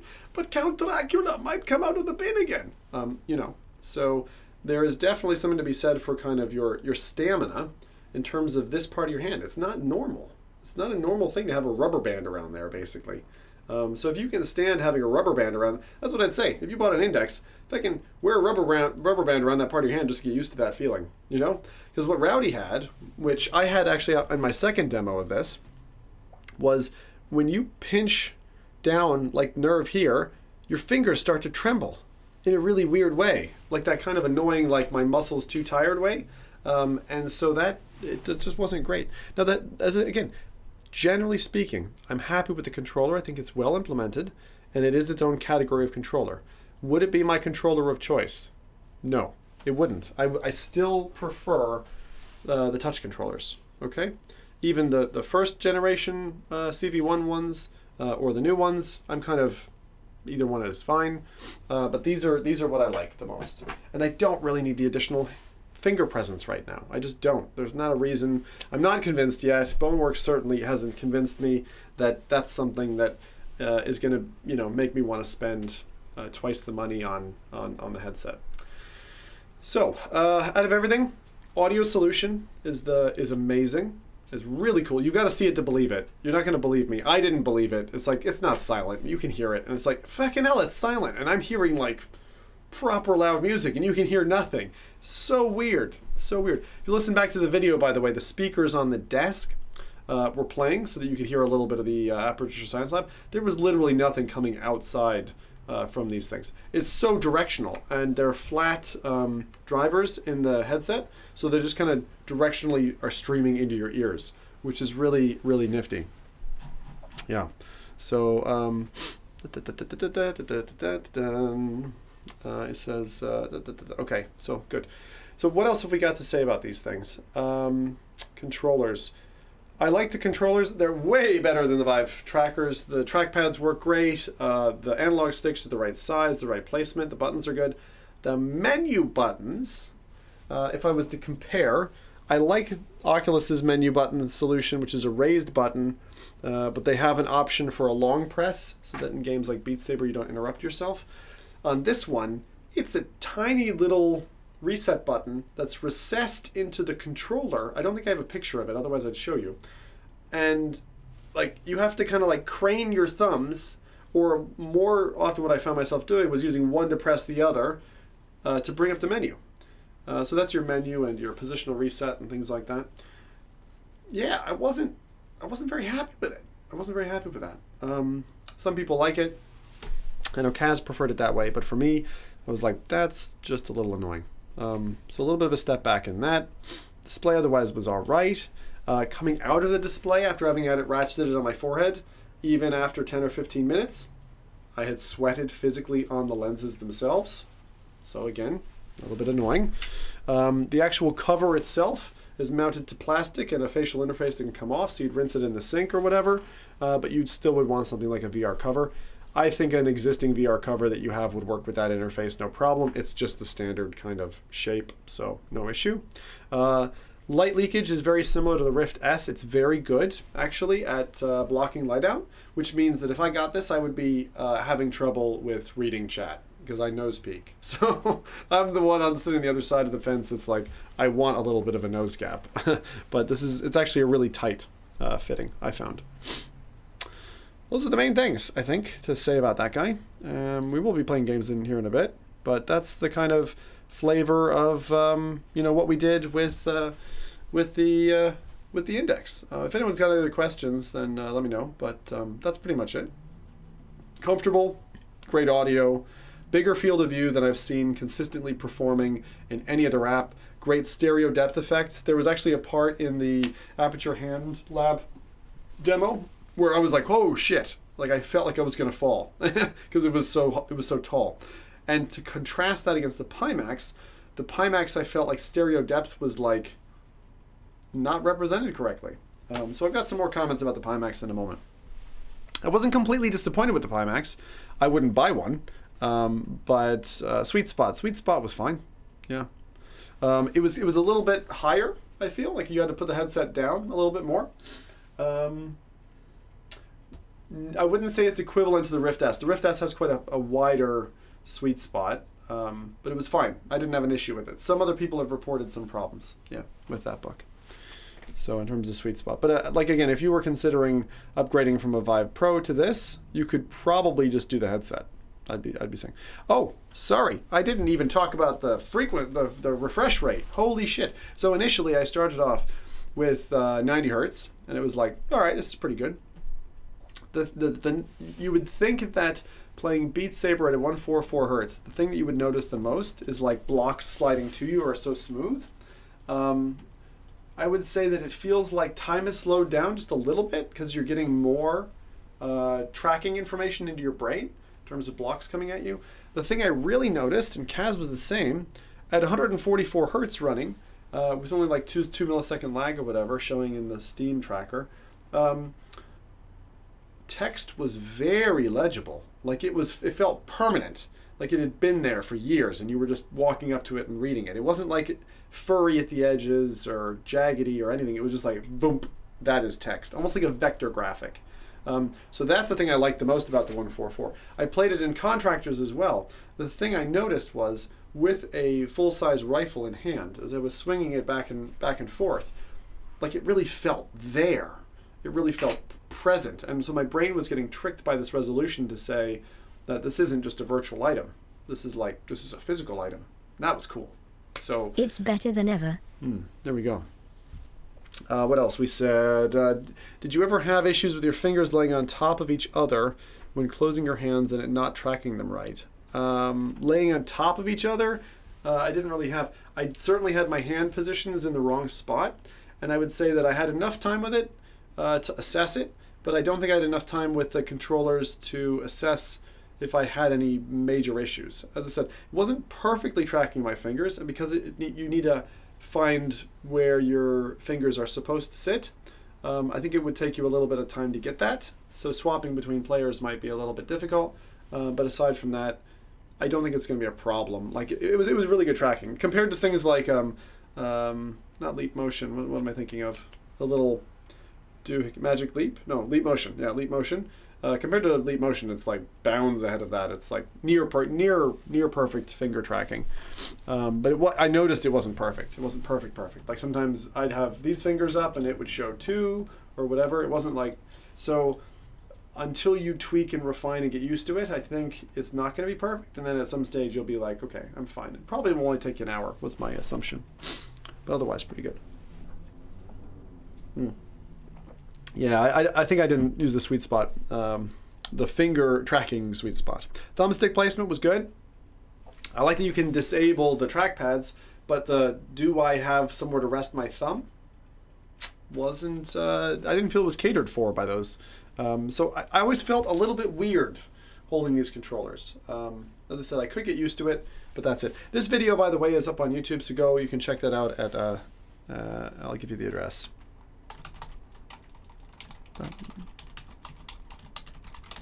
Right. Okay. So, Eric says, my issue with the controllers, besides the imperfections, was the placement of the menu button is really awkward. I had the same thing. We just talked about that, Eric. It's like, what I tend to find is I use one thumb to do the other one, and then I do them like that. I do them separately. So like if you're trying to one-hand it or change something, if you're trying to change that dial with the controller attached to your hand, it's so weird. Like I had to flip my hand over and like crank it like that. It was just odd. Like they didn't do any integration testing between the two. So that was the Valve Index. Thanks to Kaz and Cherry again for not only demonstrating but helping me film this. Like they did Kaz did a great job of filming me playing. Obviously her and Chari are filming each other all the time, and they're obviously good at it, I could tell. So aside from that, what would I say? What else can I show you? So I wanted to show you my favorite bit of the headset, which is these guys. I mean, this is pretty obvious. Oh, that's a pity that shot didn't come out as well as I was hoping. But you can see the lovely texture of the denim. That's nice. And I actually really like that. Like, if you're going to go for like a denim anything, like that's really nice. Candy says, cool to see you branching out. Thanks. You say branching out, what do you mean? Tassels? Is it the tassels? Yeah. I've got a pending announcement. I mean, you guys are going to hear it. Look, I'm just going to say it, and I will formally announce it here in a couple of days. I have a list of reasons, but I am switching. So my live streams, most of you know this already, it's writing on the wall. I am switching to YouTube. So Twitch hasn't been, it's not about performance. It's about a series of different things that they offer, ability to be finding the show discovered and all that. So we're switching. But anyway, as I said, a formal announcement to come later this week. Okay, so the reruns and stuff like that will run. And as I said, once I'll try to answer all your questions up front when I announce it. But if you have anything that I don't answer, I'll probably do that on Discord and Twitter, and might even do a video over on Twitch just to let people know I'm switching as well. So that's happening. Right. So aside from that, what else we got here? Pimax, right? So, Pimax. Yeah. Form factor of the Pimax. Kind of clunky plastic. When it's charging and stuff, the front of the headset, like a Cylon, goes bzz, bzz, bzz, bzz, and a bit like a cheap motel. Sorry. A bit like a cheap motel. It like... It's it's coming on and off and on and off, and I would prefer if it was just a constant light, so I hope that's configurable. Okay, so let's go ahead and see. Did I get a clip of this? I think I do have a clip of this. Let's see if I can show you. Yeah, here we go. So this is what she looks like, and here's the pulsing. Like, why did they decide to have it pulse? And it does that while it's on your face as well, so it doesn't look great. It's like, I don't know why they decided to do that. Things I would say about it: it's actually smaller, it's a tidier package than I was expecting it to be. It is comfortable to wear. The strap, which is like the original Vive strap, it's almost exactly the original Vive strap, it might just be, is comfortable. The headset's not too heavy, but there are some really weird things about the headset I'll talk to you about. I think they did that to hypnotize the people. Eric, yeah, man. Yeah, oh, yeah. Right, let me see here. I've got like a feck ton of photos open. Let me see if I can close some of them. Sorry. This is not letting me easily close things. Okay, I'll just fucking leave it for now. So, I didn't realize I was opening like a gazillion photos and leaving them open. Ignore that for a second. What else do we got? Here's the lenses. The lenses are freaking giant. That's the only thing I can say. And they're weird. Look at this. Look at this lens. Weird shape, right? It kind of looks like a Vive lens where they kind of stretched it out. And honestly, that's what it's looked like. That's what it's like to play as well. Like just looking at that lens, I think you get an idea of what it's like to play. So the headset already is feckin' wide. I didn't have a problem, although I didn't really try for it, like hitting the headset. It's not like so wide, you're not like a hammerhead shark necessarily. It's just a little bit extended beyond a normal headset. So it looks kind of sillier than it actually feels to wear. But the lenses do this, and I used to live in the Caribbean, and we would like snorkel and stuff like that. It's like a scuba mask because you can see straight pretty clearly, and then at some stage, right, there's like a shelf, and the shelf is jagged in the image. It's jagged. It's like a step function around, and then after that it's kind of distorted, blurry, stretched. So you know what it reminded me of? It reminded me of those this is a horrible analogy, but it reminded me of those videos that people shoot in portrait orientation, load it to YouTube, and then stretch it where the edges. 3131 says HJDFHML.emertejni brichoi up you tomtinth muo. I don't know what that was about. That was weird. Did that actually work? Anyway, I didn't even see the message. That's so weird. Oh, sorry, cat walked across the keyboard. Buck 3131 says, sorry, cat walked across the keyboard. Did you delete your message? Because I don't even see it. That was brilliant. That was like my favorite part of tonight's show so far. That was great. Nice, Buck. I was like, what is he trying to say to me? Oh, and I know your cat likes to walk across your keyboard a lot. So anyway, yeah, it feels a little bit like there's a shelf there and that drops off. One thing I'll give it, right? It does give you this like, wow, I'm like in open expanse. And I think it would work really well in a flight sim or a driving sim. We tried to get a setup working and then I ran out of time.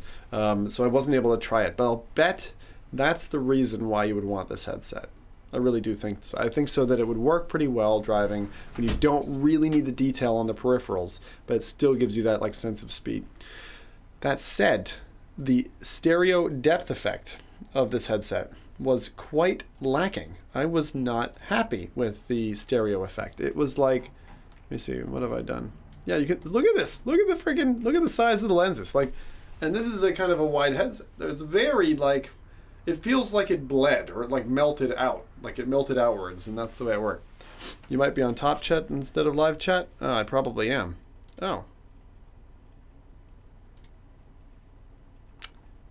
that's why. Yep. Oh, thank you. Cheers. Thank you. Okay, so what else have we got here?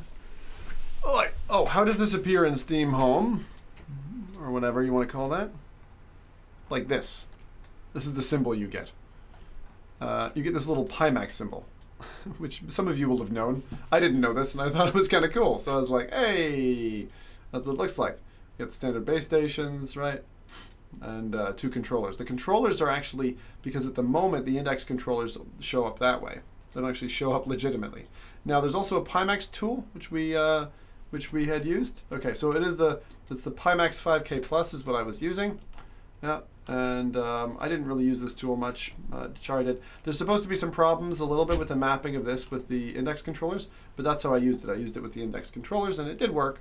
But some of the things were, not really working great that way. And I'll get back to that in a second. Here's the Pimax thing. All right. Here's the Pimax. Here we go. Not that one. 1 second. I thought that was it. Where's my... Is this it?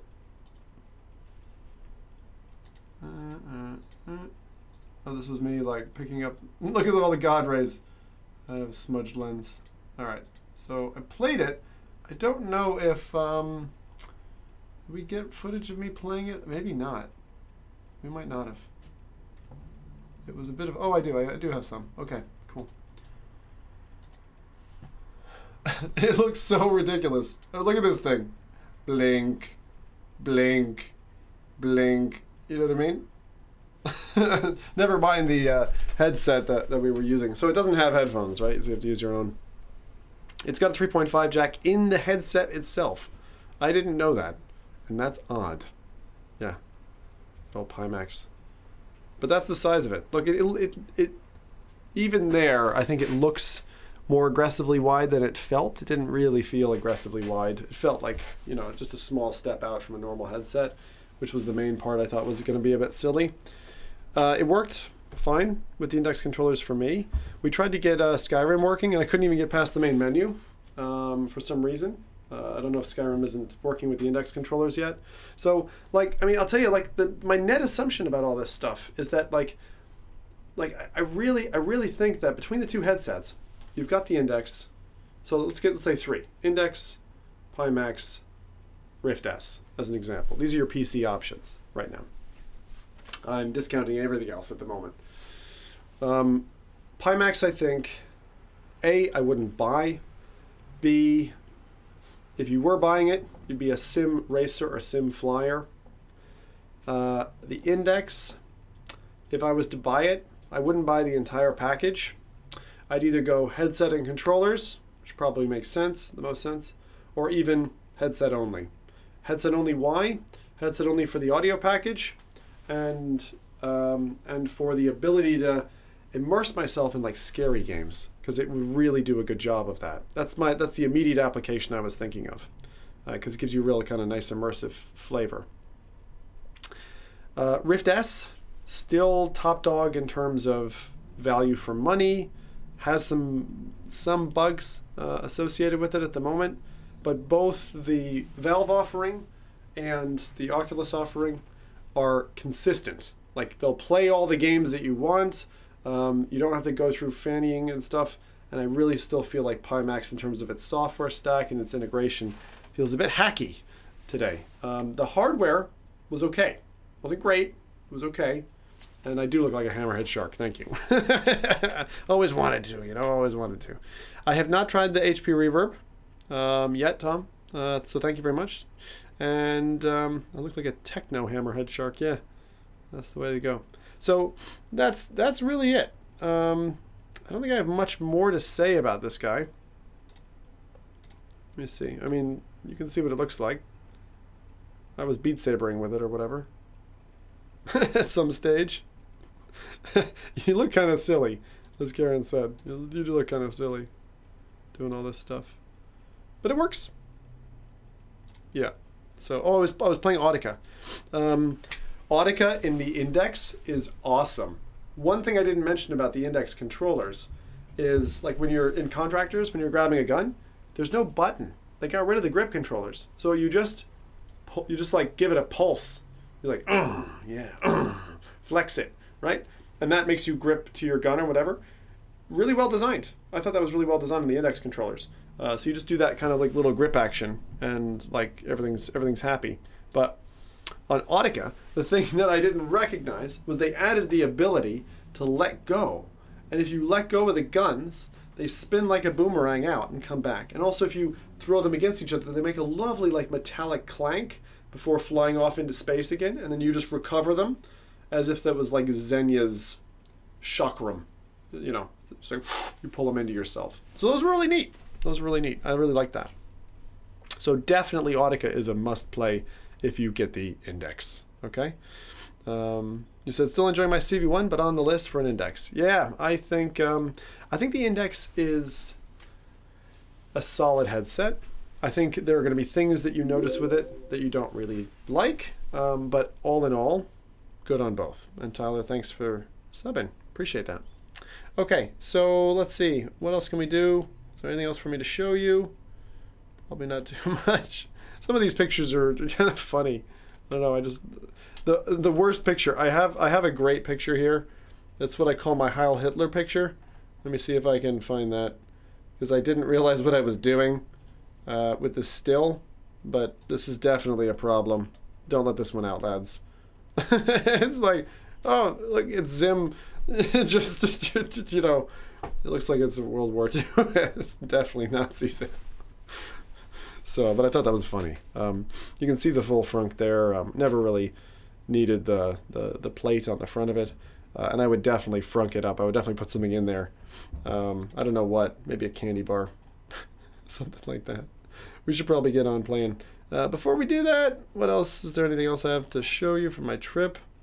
I think that's probably going to be it. I loved this. This was good. This was Rowdy as an evil scientist, basically. I just love that picture. It's like my whole trip summarized in a photo. So that was good. Yeah. Oh, good. So that's that. That was great seeing everybody. I really enjoyed that. Had a fantastic time. So thanks again to Vertigo for inviting me over. And I think it's about time we get into playing some games. So if anyone has any other questions about the headsets, tell me. Otherwise, I'm going to continue and we're going to get on with it. So, kill that then. And we're going to go ahead and work our magic. Get into the headset. Use about half our time here, which is good. I do need to get some water, so I'm going to go grab some water. Be back, and then we're going to get on with Sirento. And as I said, if you want, take a look at the full video that I loaded, including all my kind of first impressions of the Index. I do have that for the Pimax as well. Whether or not I think it's worthwhile. We had a fan running at the same time, so the audio is a little bit junk. I might upload that. I don't know. We'll see. All right. So with that said, I'm going to go ahead and we'll be just back in a jiff. We'll run a few things, have some music, and we'll be back for, say, 4 minutes from now. And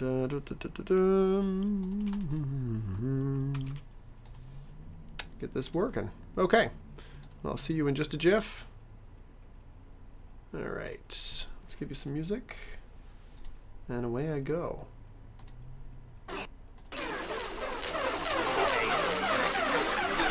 Back in 2 minutes. Get ready to fly.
Come over here, you stupid headless freaks.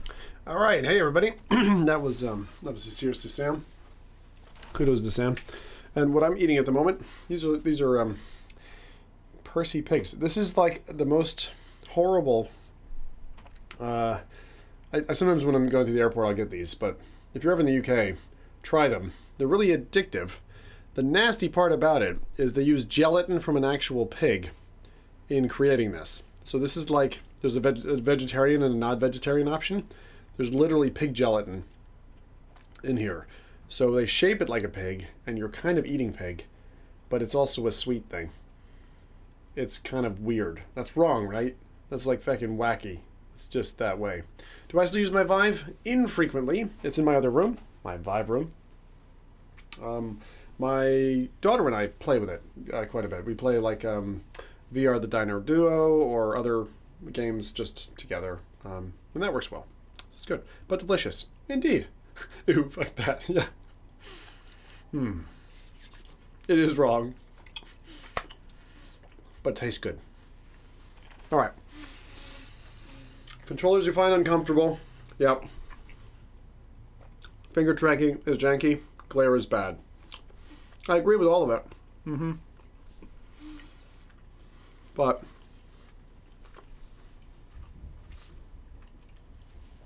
let's play some. What's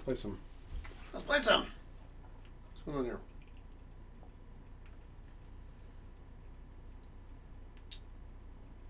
I'm trying to get this thing to turn on.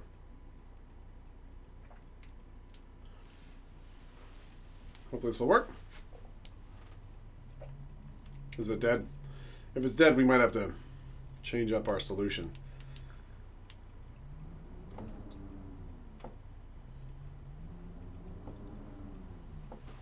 My audio solution for when I'm doing stuff.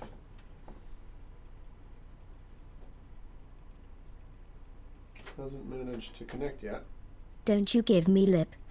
I'm not giving you lip, Bell. Don't worry. We're all good. Started decorating Oculus Home instantly. My 9-year-old tried VR for the first time. Oh, nice.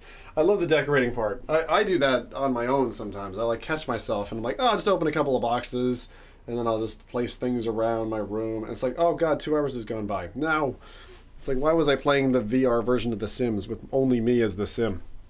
Sometimes that happens. So, right, what I wanted to do is play Siren Toe tonight. So we're going to go ahead and do that. And if I get a chance to play anything else, we'll do that as well. My neck is bothering me a little bit. It was bothering me on the plane. So I'm not going to go too crazy because, as you guys know, the Quest is the hardest on me. At the, of all the headsets that I've done. It's a little bit imbalanced. So I'm not going to go crazy. If it starts not feeling well, I'm going to stop, but we'll see. Oh my God, I've got like 600 pictures to close. 1 second. Oops.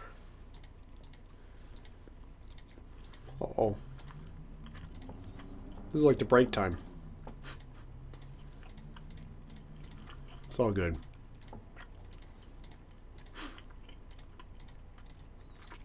All right.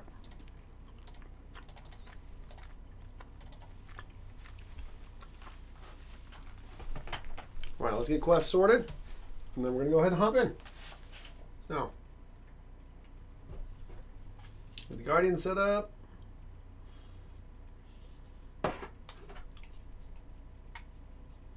There's a bunch of new stuff out, actually.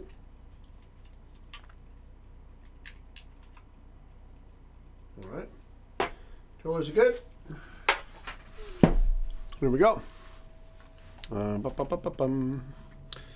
Oh, you took first place in Austria today. Nice. Good job at the races. All right. So you've been loving it? Yeah, I saw your message there in Discord. Seabass? All right. Let's see here now.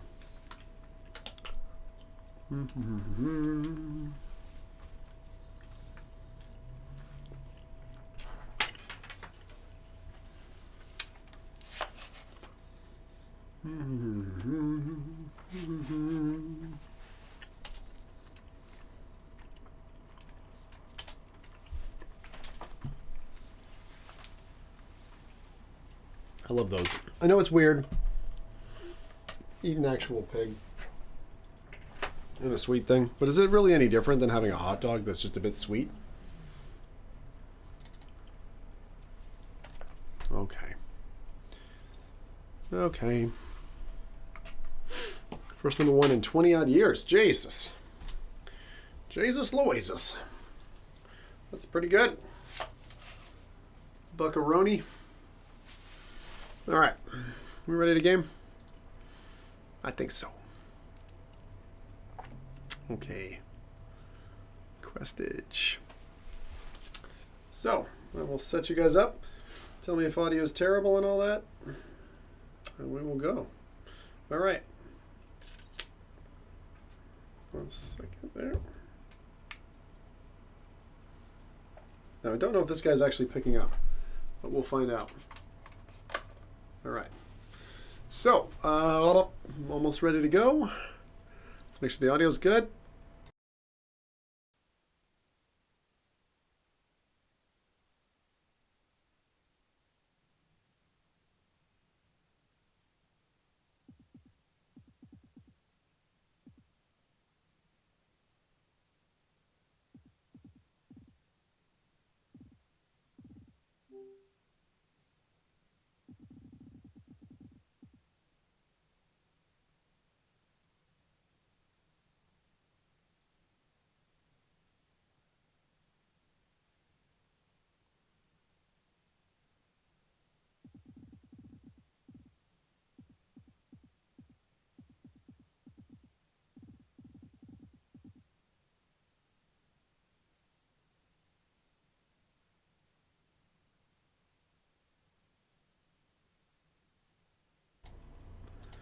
All right, you know what? I'm not going to use the mod mic tonight because I think it's having some problems. I don't know. Doesn't seem to be connecting very well. So I'm going to leave it alone. And we're just going to play. This way. All right. I know you can hear me fine. Tell me if the game volume needs to go up. We're going to get started. Siren Toe, I've got a few other games. I'm going to fly through a bunch of them. I'm not going to play a huge amount tonight, so we'll do more. No doubt. Let's see what Siren Toe's like. Really curious how this is going to go. Silence is gold. In fact, I know.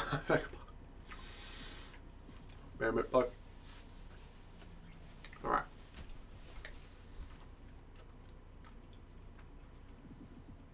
Let's make it happen. Yeah, this just seems like quite quiet. Quite quiet for you guys? Where is it? Where is Siren Toe? I downloaded you earlier to Siren Toe. And Frank? Oh no. You gonna tell me you didn't download? Where's my download list? I can never remember this. Oh, Tilt Brush is out as well. Did I have that before?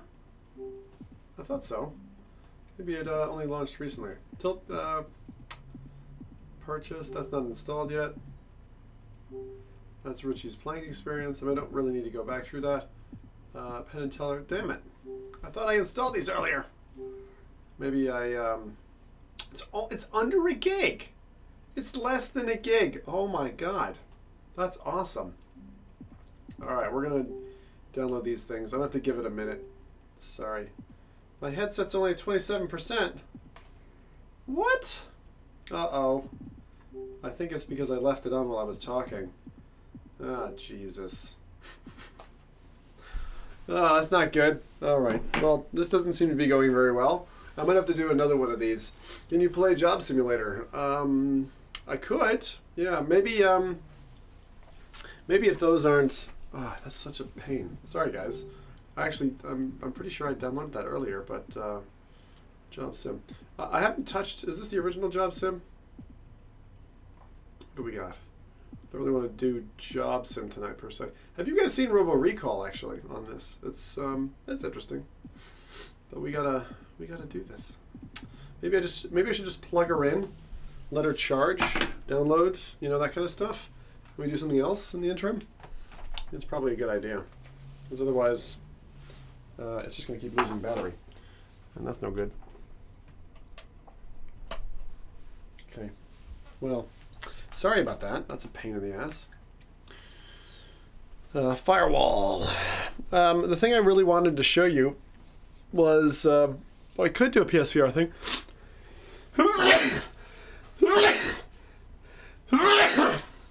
Probably not firewall. I would, wait. Corey, you don't have, did you get it? Did you? But anyway, I won't do firewall right now. If I was going to do anything, I'd do Jupiter and Mars on PSVR. Yeah. Sorrento and Tethered is also a super ugly game. That's alright. Oh man, Firewall for Quest would be freaking awesome. Jake Wilson's Heart is good. It's longer than you expect it to be, though. It takes quite a while to finish it. Like, it's really something. I didn't think it was going to be as long as it was. But yeah, I think we should try some in PSVR while that's charging, and then flick back to it. Really should, though, but need to see what I got left after getting a new PC. Yeah. I haven't tried the Dask Frankenquest mod. I generally keep things as they are. I'm like that. Tell you what, that's what we're gonna do. I'm just gonna hop in, do the PSVR stuff for a little bit.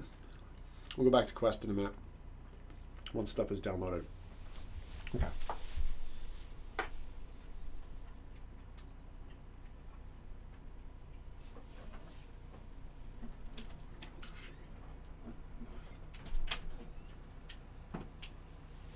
All right. PSVR time. I really like the PlayStation. It's a great headset. It's quite simple, as headsets go. And let's go ahead. Bajingos. But yeah, these Percy pigs, kind of scary.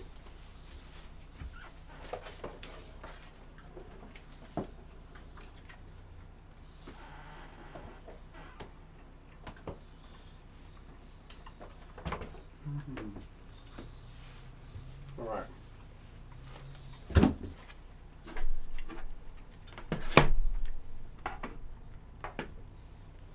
Well, if we don't manage to get Sorrento working tonight, in time, or enough of it, then I'll do it on the next show.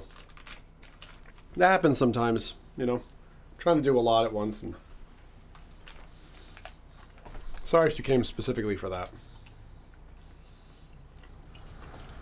All right.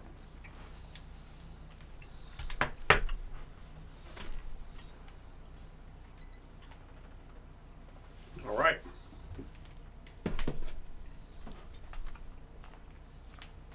Now, Monster of the Deep.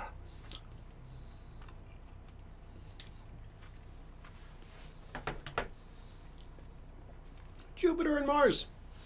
We play a dolphin game. This is going to be great. Oh, yeah. Like the best thing ever. You're going to be so glad you didn't miss this one. I don't know much about this. You clicked the wrong one. Did I click the wrong one? Yeah, yeah.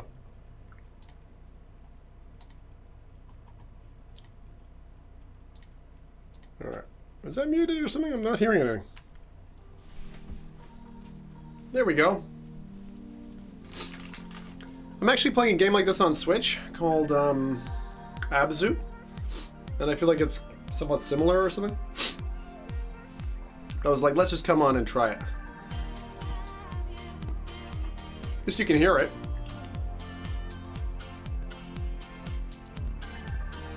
You guys ready to swim with the dolphins?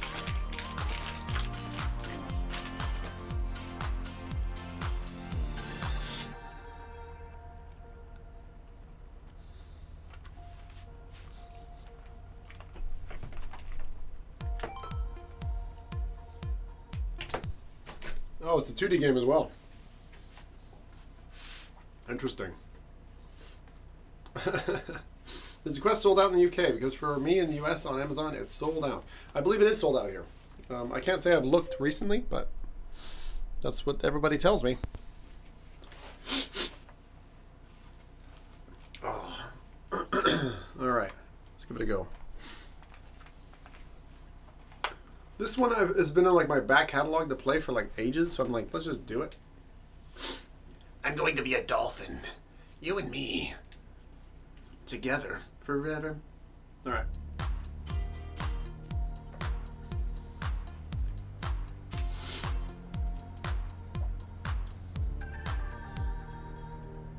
Hey, it's Mr. Crab. Now, I don't know. Let's see. Okay, so I've enabled VR. I don't know if it's this or what we're going to use. I like the music.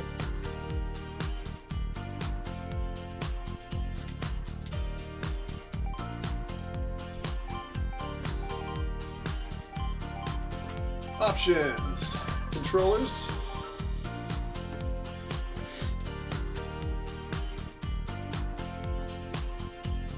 Oh no, it's snap turn. Head tilt to turn. Left stick smooth turn. Should we do the head tilt? Yeah, let's do the head tilt.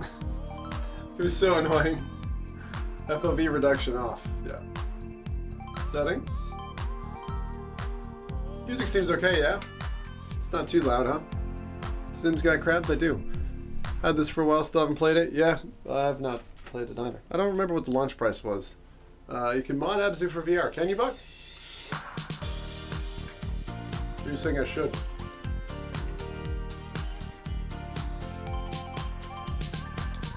Alright, let's give it a go. New game. Let's go. I'm gonna hate this. Let's see.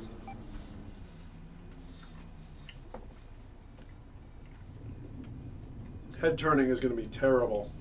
All right, we're underwater, I guess.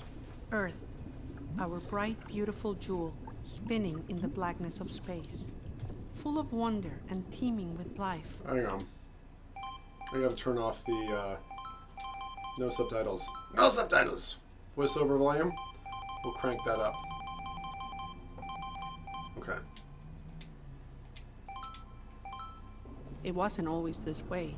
There was a time when the color had faded, when the machines of the Earthwalkers blew poisons into the sky and covered the land with their neglect, when everything was thrown into the seas and the underwater world was filled with the remnants of a dying civilization. So this is apocalyptic. Eventually, an endless millennia of taking from this life-sustaining planet became too much to bear.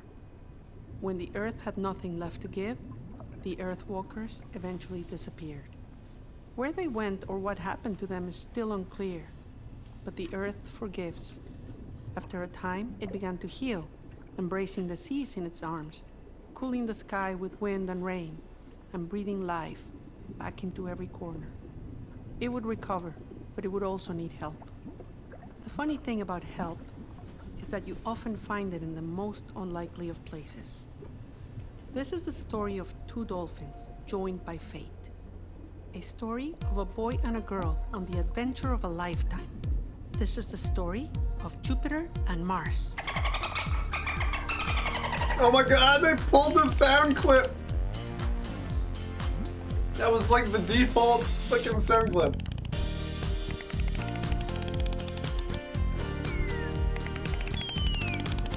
Hey, Bob!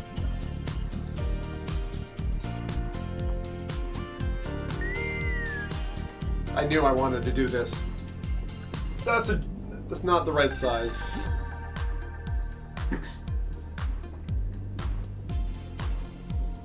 Sun pool. that a level? Hold the R2 button to swim forwards. Alright.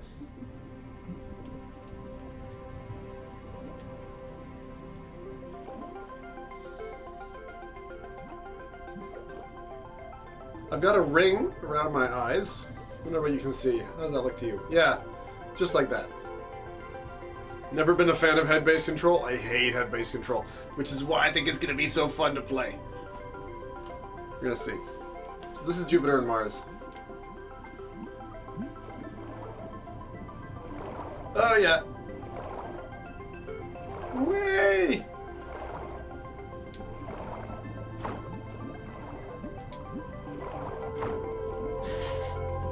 Come on! I don't know if I'm Mars or Jupiter. Is the L2 button to swim backward? What? You're gonna swim backwards. That's hilarious. Dolphins can't swim backwards. The dolphins swim backwards. I don't think so. This is fucking people are like, I came here to see killer ninjas, and you give me dolphins. Why would you do that? I can locate. Press the circle button to have Mars ram targets.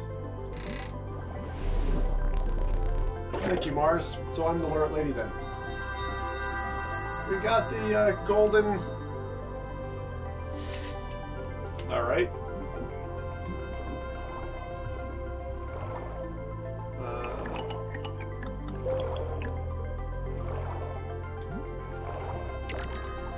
Try using the vortex rings on jellyfish. Oh, it pushes them.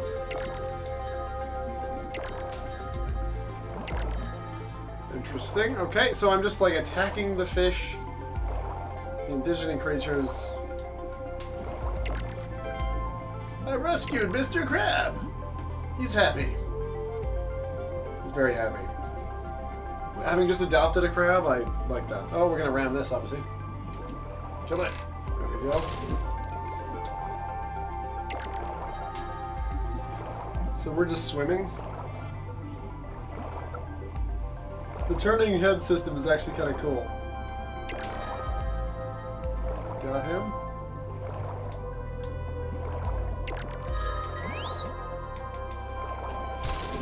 So it's like you continue, the volume doesn't seem very loud. It's just like kind of ambient. So that's just like a push, it's like a force push mechanic. This is weird. And it's like music based. This is strange. Swim backwards. I just love it. What's that all about?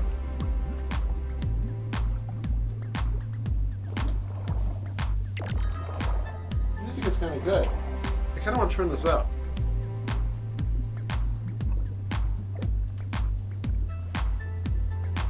Like, the visuals aren't terrible.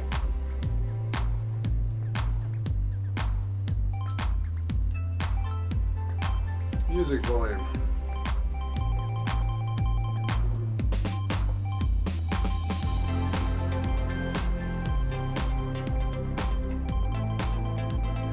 I'm turning it down now.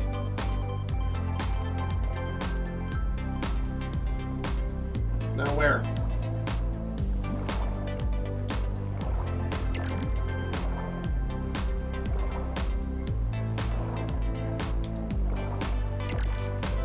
Thanks for saving creatures.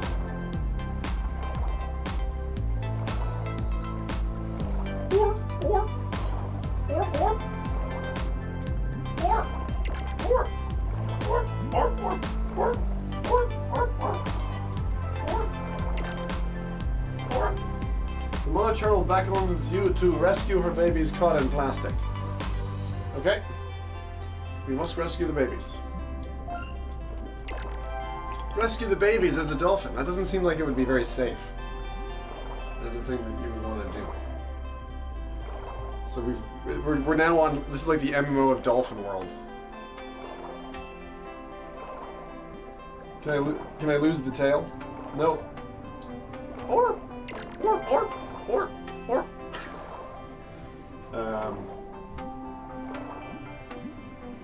This is very odd. Especially this like 10 degrees a second turn control. Oh, wait, hang on. Ram that.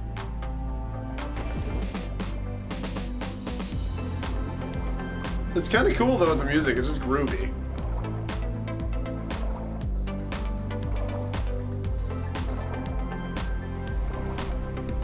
We're looking for dolphins, remember.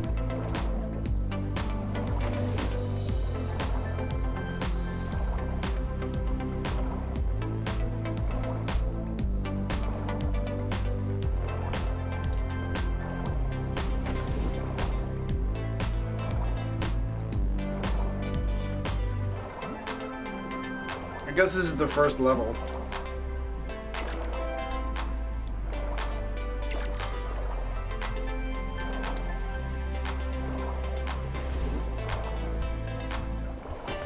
Mars likes to bust things up.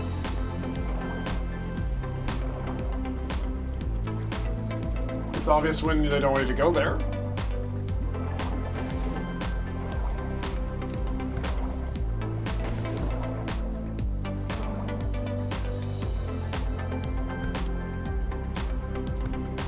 What is that?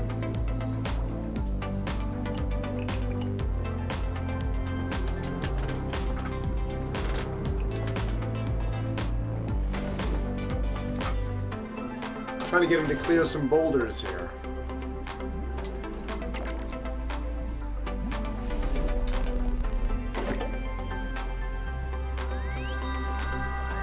Got a magic palm tree. Not sure where I'm going next.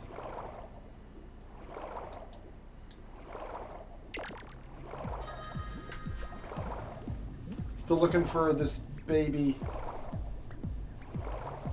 thing. Turtle?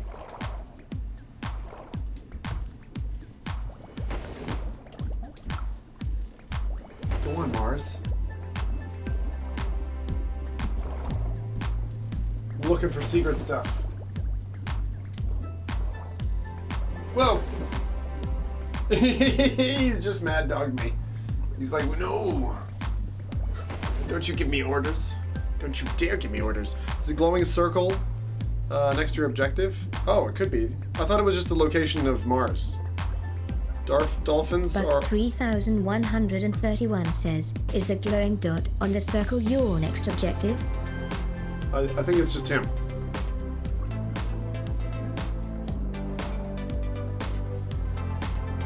That's a mesh.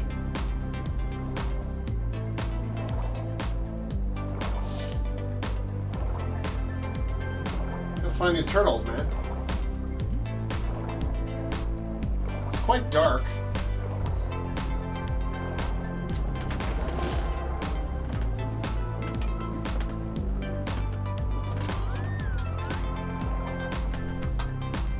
He just called me for some reason.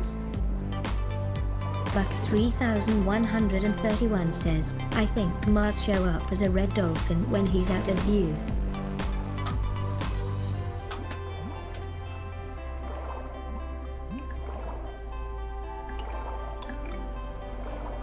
You might be right. See if I move, it seems to track his location.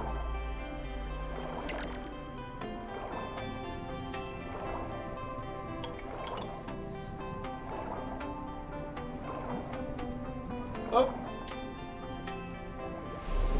What do we get? The shovel. Yeah, I always wanted a pooper scooper for whale feces. Here we are. There's another one. Hello, Mr. Turtle. I'll save you. 5 on 5. Mission complete. Let's go back to Mama Bear. I'm having Mars bust all the rocks in this ocean. Because feck those rocks. We don't need them. I love the head turning though.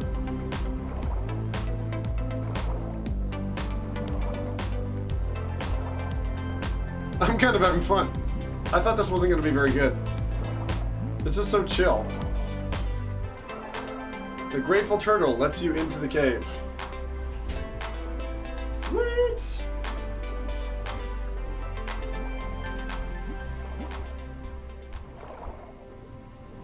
Thank you, Grateful Turtle. And Turtle Lights. It's very pretty. It's all very pretty. Looks like a radar. It is a kind of a radar, I think. From what we're doing. Now where? You're not able to dive deep in this ocean yet. Okay. Bugger off, jellyfish.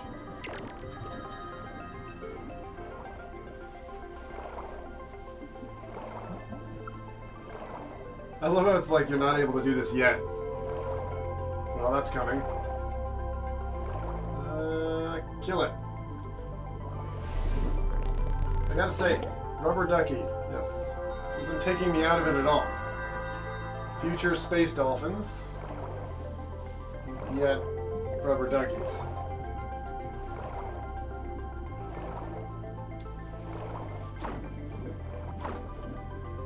Ah. Oh, echolocation. I forgot about that. The whole echolocation thing is really handy.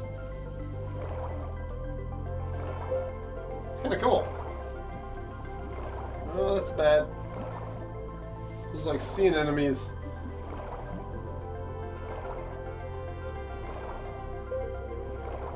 Well, that makes it just super easy. Have him just bust every rock.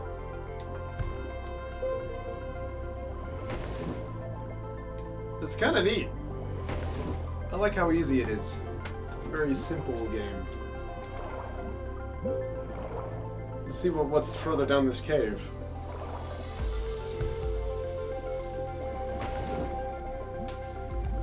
I like that they have the like trails and stuff. When I was watching someone else play this, save the crab! Yes, he loves me. It's like Jet Set. But 3131 says Mars is rather aggressive.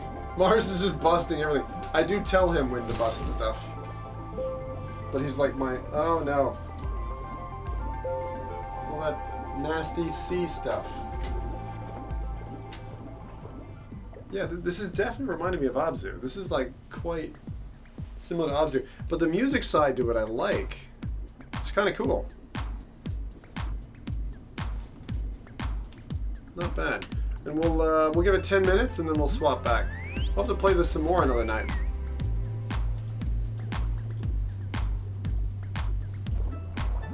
The music is good. It's like a chill music game with some gamey objectives.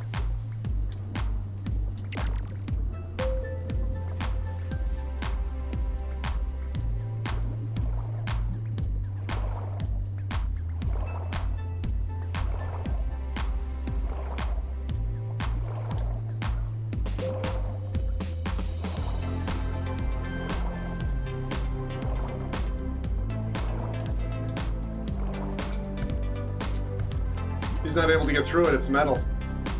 Alright, go back this way, towards the objective.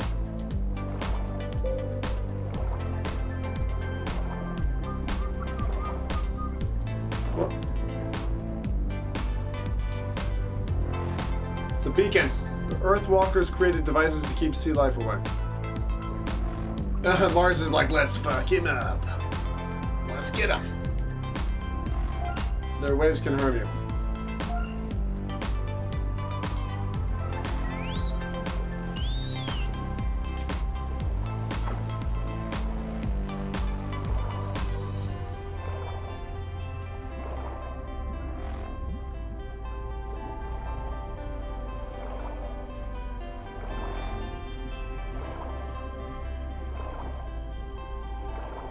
Cool swimming after this other dolphin, though. That I do like. It's just kind of general.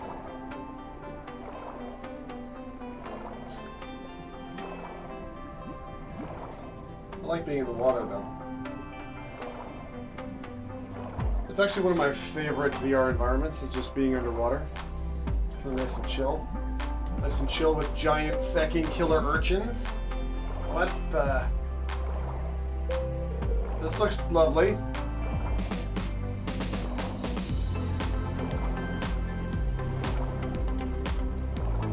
Totally peaceful.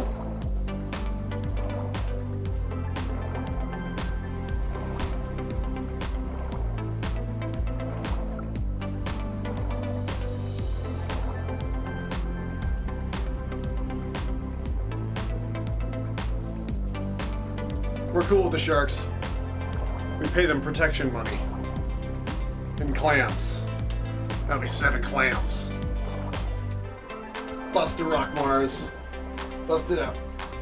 I feel like we're playing Zelda with bottlenose dolphins. Plus, that guy, his face, has gotta hurt. We'll go back now, very shortly.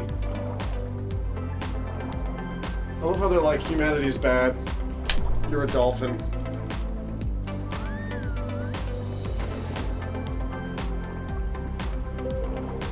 My god, fucking the whole urchin thing is like gone a little bit crazy.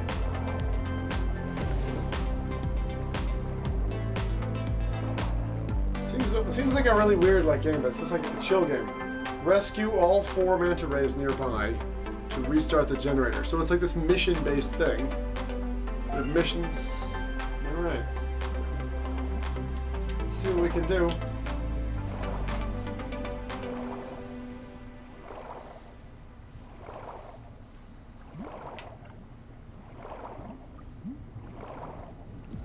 All right, Mars. Let's back him up. Jupiter seems like a cool name.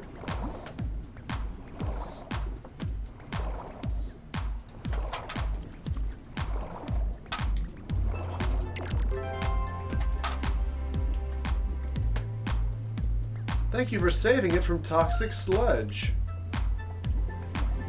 Find the other rays and meet it at the large wall. We're gonna bring down civilization. I don't know. Things are magic turtle rave. I like this. This is good.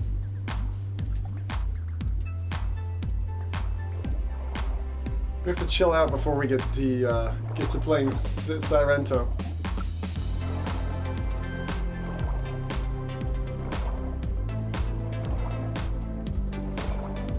We are looking for manta rays.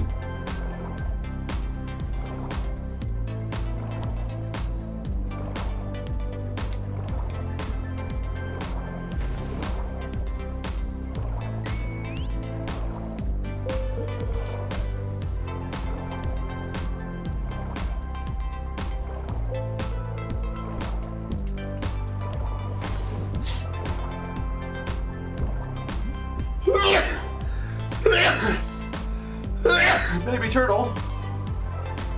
Baby turtle. Baby turtle.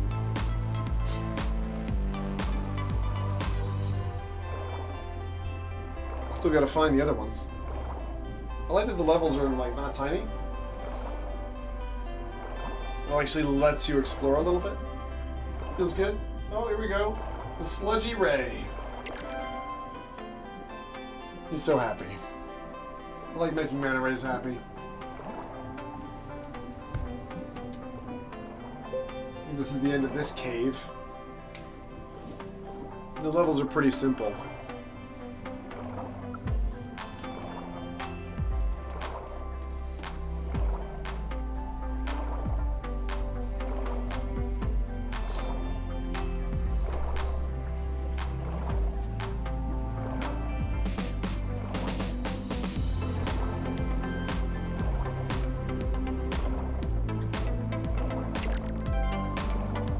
One more, and then we're done.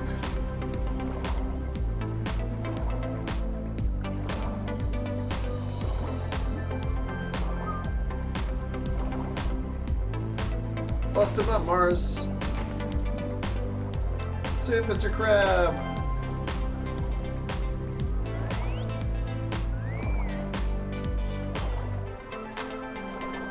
Getting proper twisted up, though.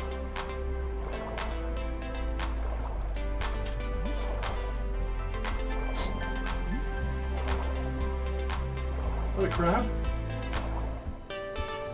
It's not a crab.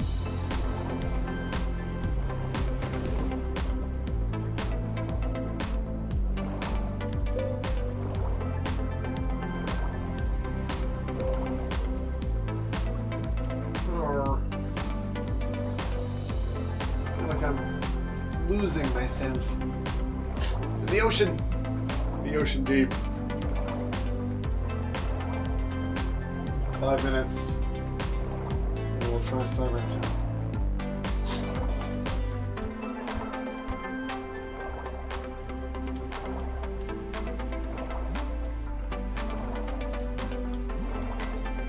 I guess I won't get on to the other stuff yet.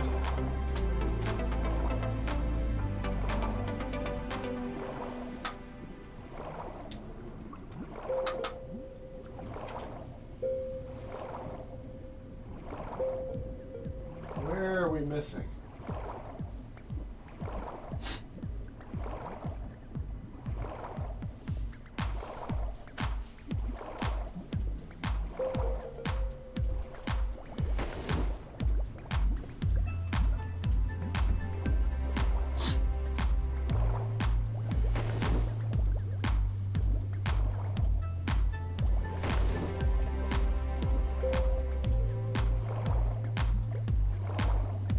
Guess we found the wall now.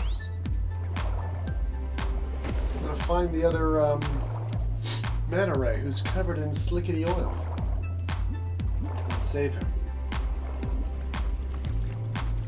Not strong enough for the current.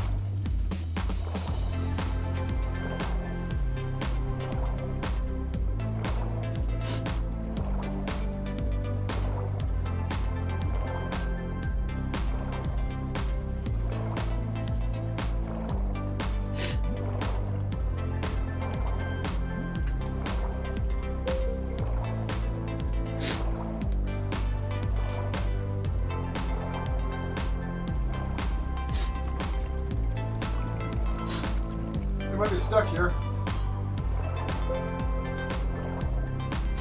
Just kind of want to finish this mission.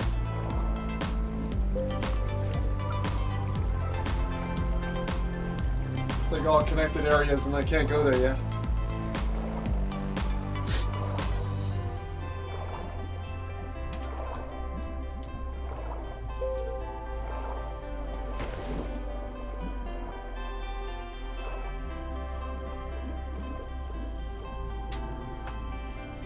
Mr. Crab is cool.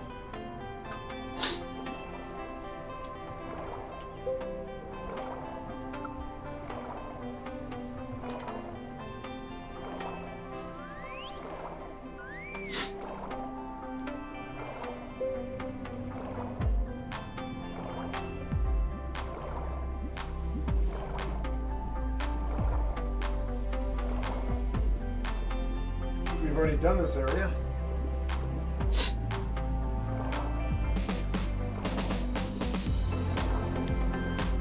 I guess a radar would be cool, but I kind of prefer games that don't lead you. This is so like Ibiza, chill.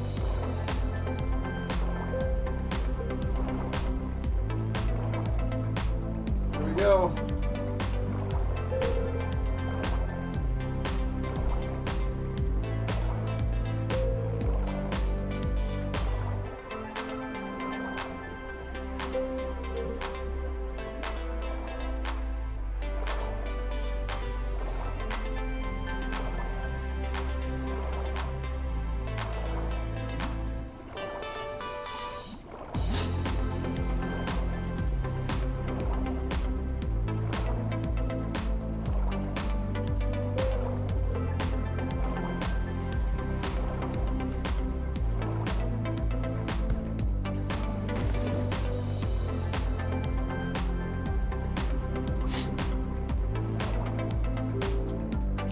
One more.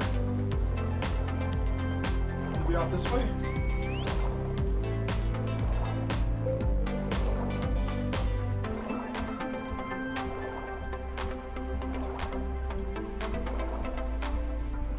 There's one.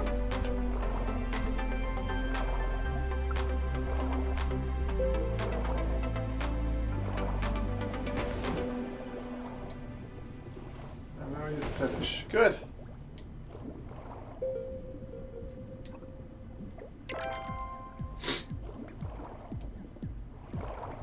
You received an invitation. Cheeky feckers.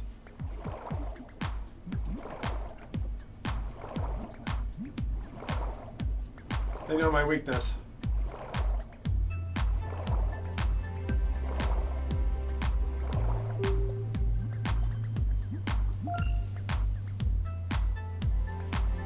Here he comes.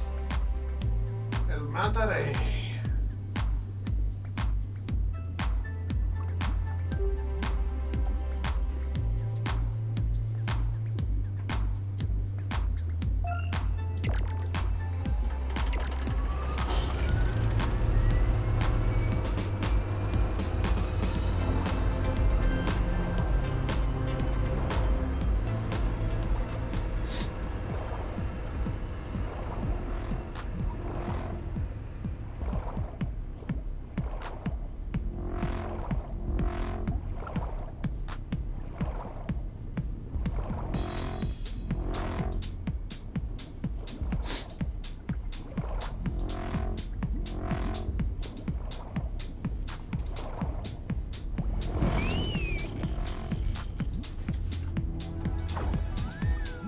Alright, I'm gonna try this. We're gonna finish. Oh, we rammed it. Good.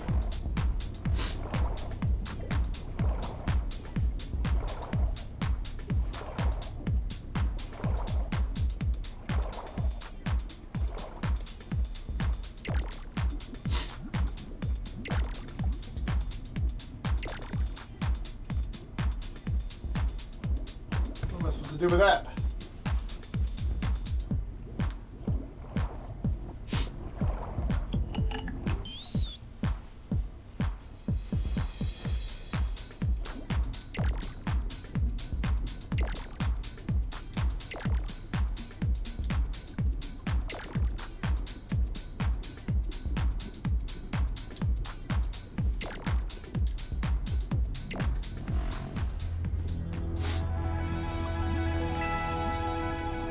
Oh, I turned off the power.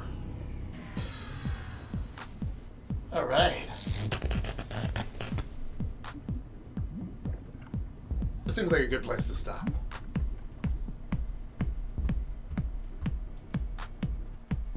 It's Echo Vault.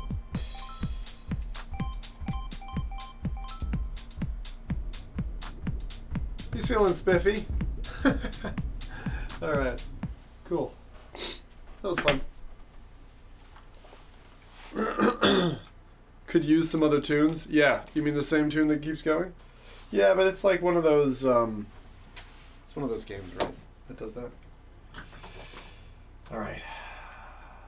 Put that to one side. And I'm gonna be a horrible person. We're gonna have to see what Sorrento looks like. All right. I really want to do it another night now, because I'm feeling a little bit ill. I'm not going to push it, lads. I have to rebrand this. I'll come back either tomorrow or Tuesday, and we'll do Sorrento properly. I don't want to get into it and then fucking, like, do 5 minutes and close. So, sorry we did Jupiter and Mars instead. But I think it makes total sense that we don't keep going. That wasn't me on the PS invite. Oh, right, Buck. I thought it was you.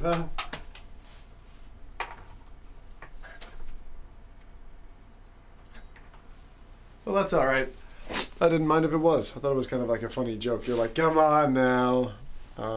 Anyway, guys, I'm only just back today. So, look, we'll come back again. So, if you are interested in Sorrento, sorry I didn't cover that tonight. We did get to do some, which I actually thought was actually okay. Maybe it's not so interesting to watch, but PlayStation VR. All right, there we are. Just updated our little thing. So that was that. Thank you for watching. Appreciate it. And that's, as I said, I will come back. Valve Index Knuckles, Pimax. I mean, they're all maybe better than I was thinking that they might be in my nightmares. Valve Index is a decent headset. Pimax I wouldn't buy, but I can see why some people do. And Jupiter and Mars doesn't seem bad. It just seems kind of groovy. So we'll come back in a little while. All right. It's all good. Hey, Panda. I was like, Grim Wolf of the Big wolfing, hairy balls. of the balls variety. That's it. Cool, man. I'm just finishing, so we're out of here. Nice seeing you though, Derek. And I'm gonna go rest up, and I will be back Monday or Tuesday. I will see you then. Good. Just back from the Netherlands, and just got a hands-on with all those headsets. So happy days. Anyway.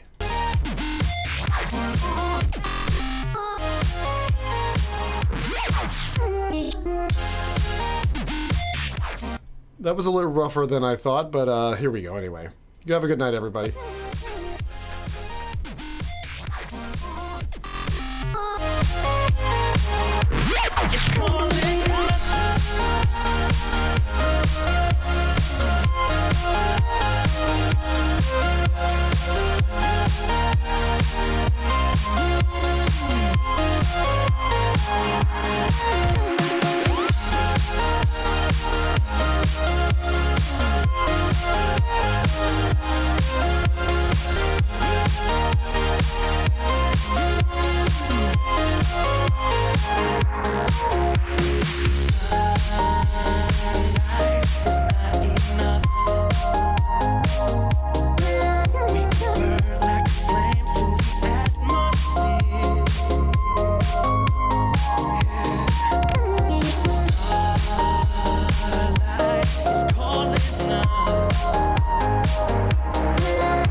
Anyone.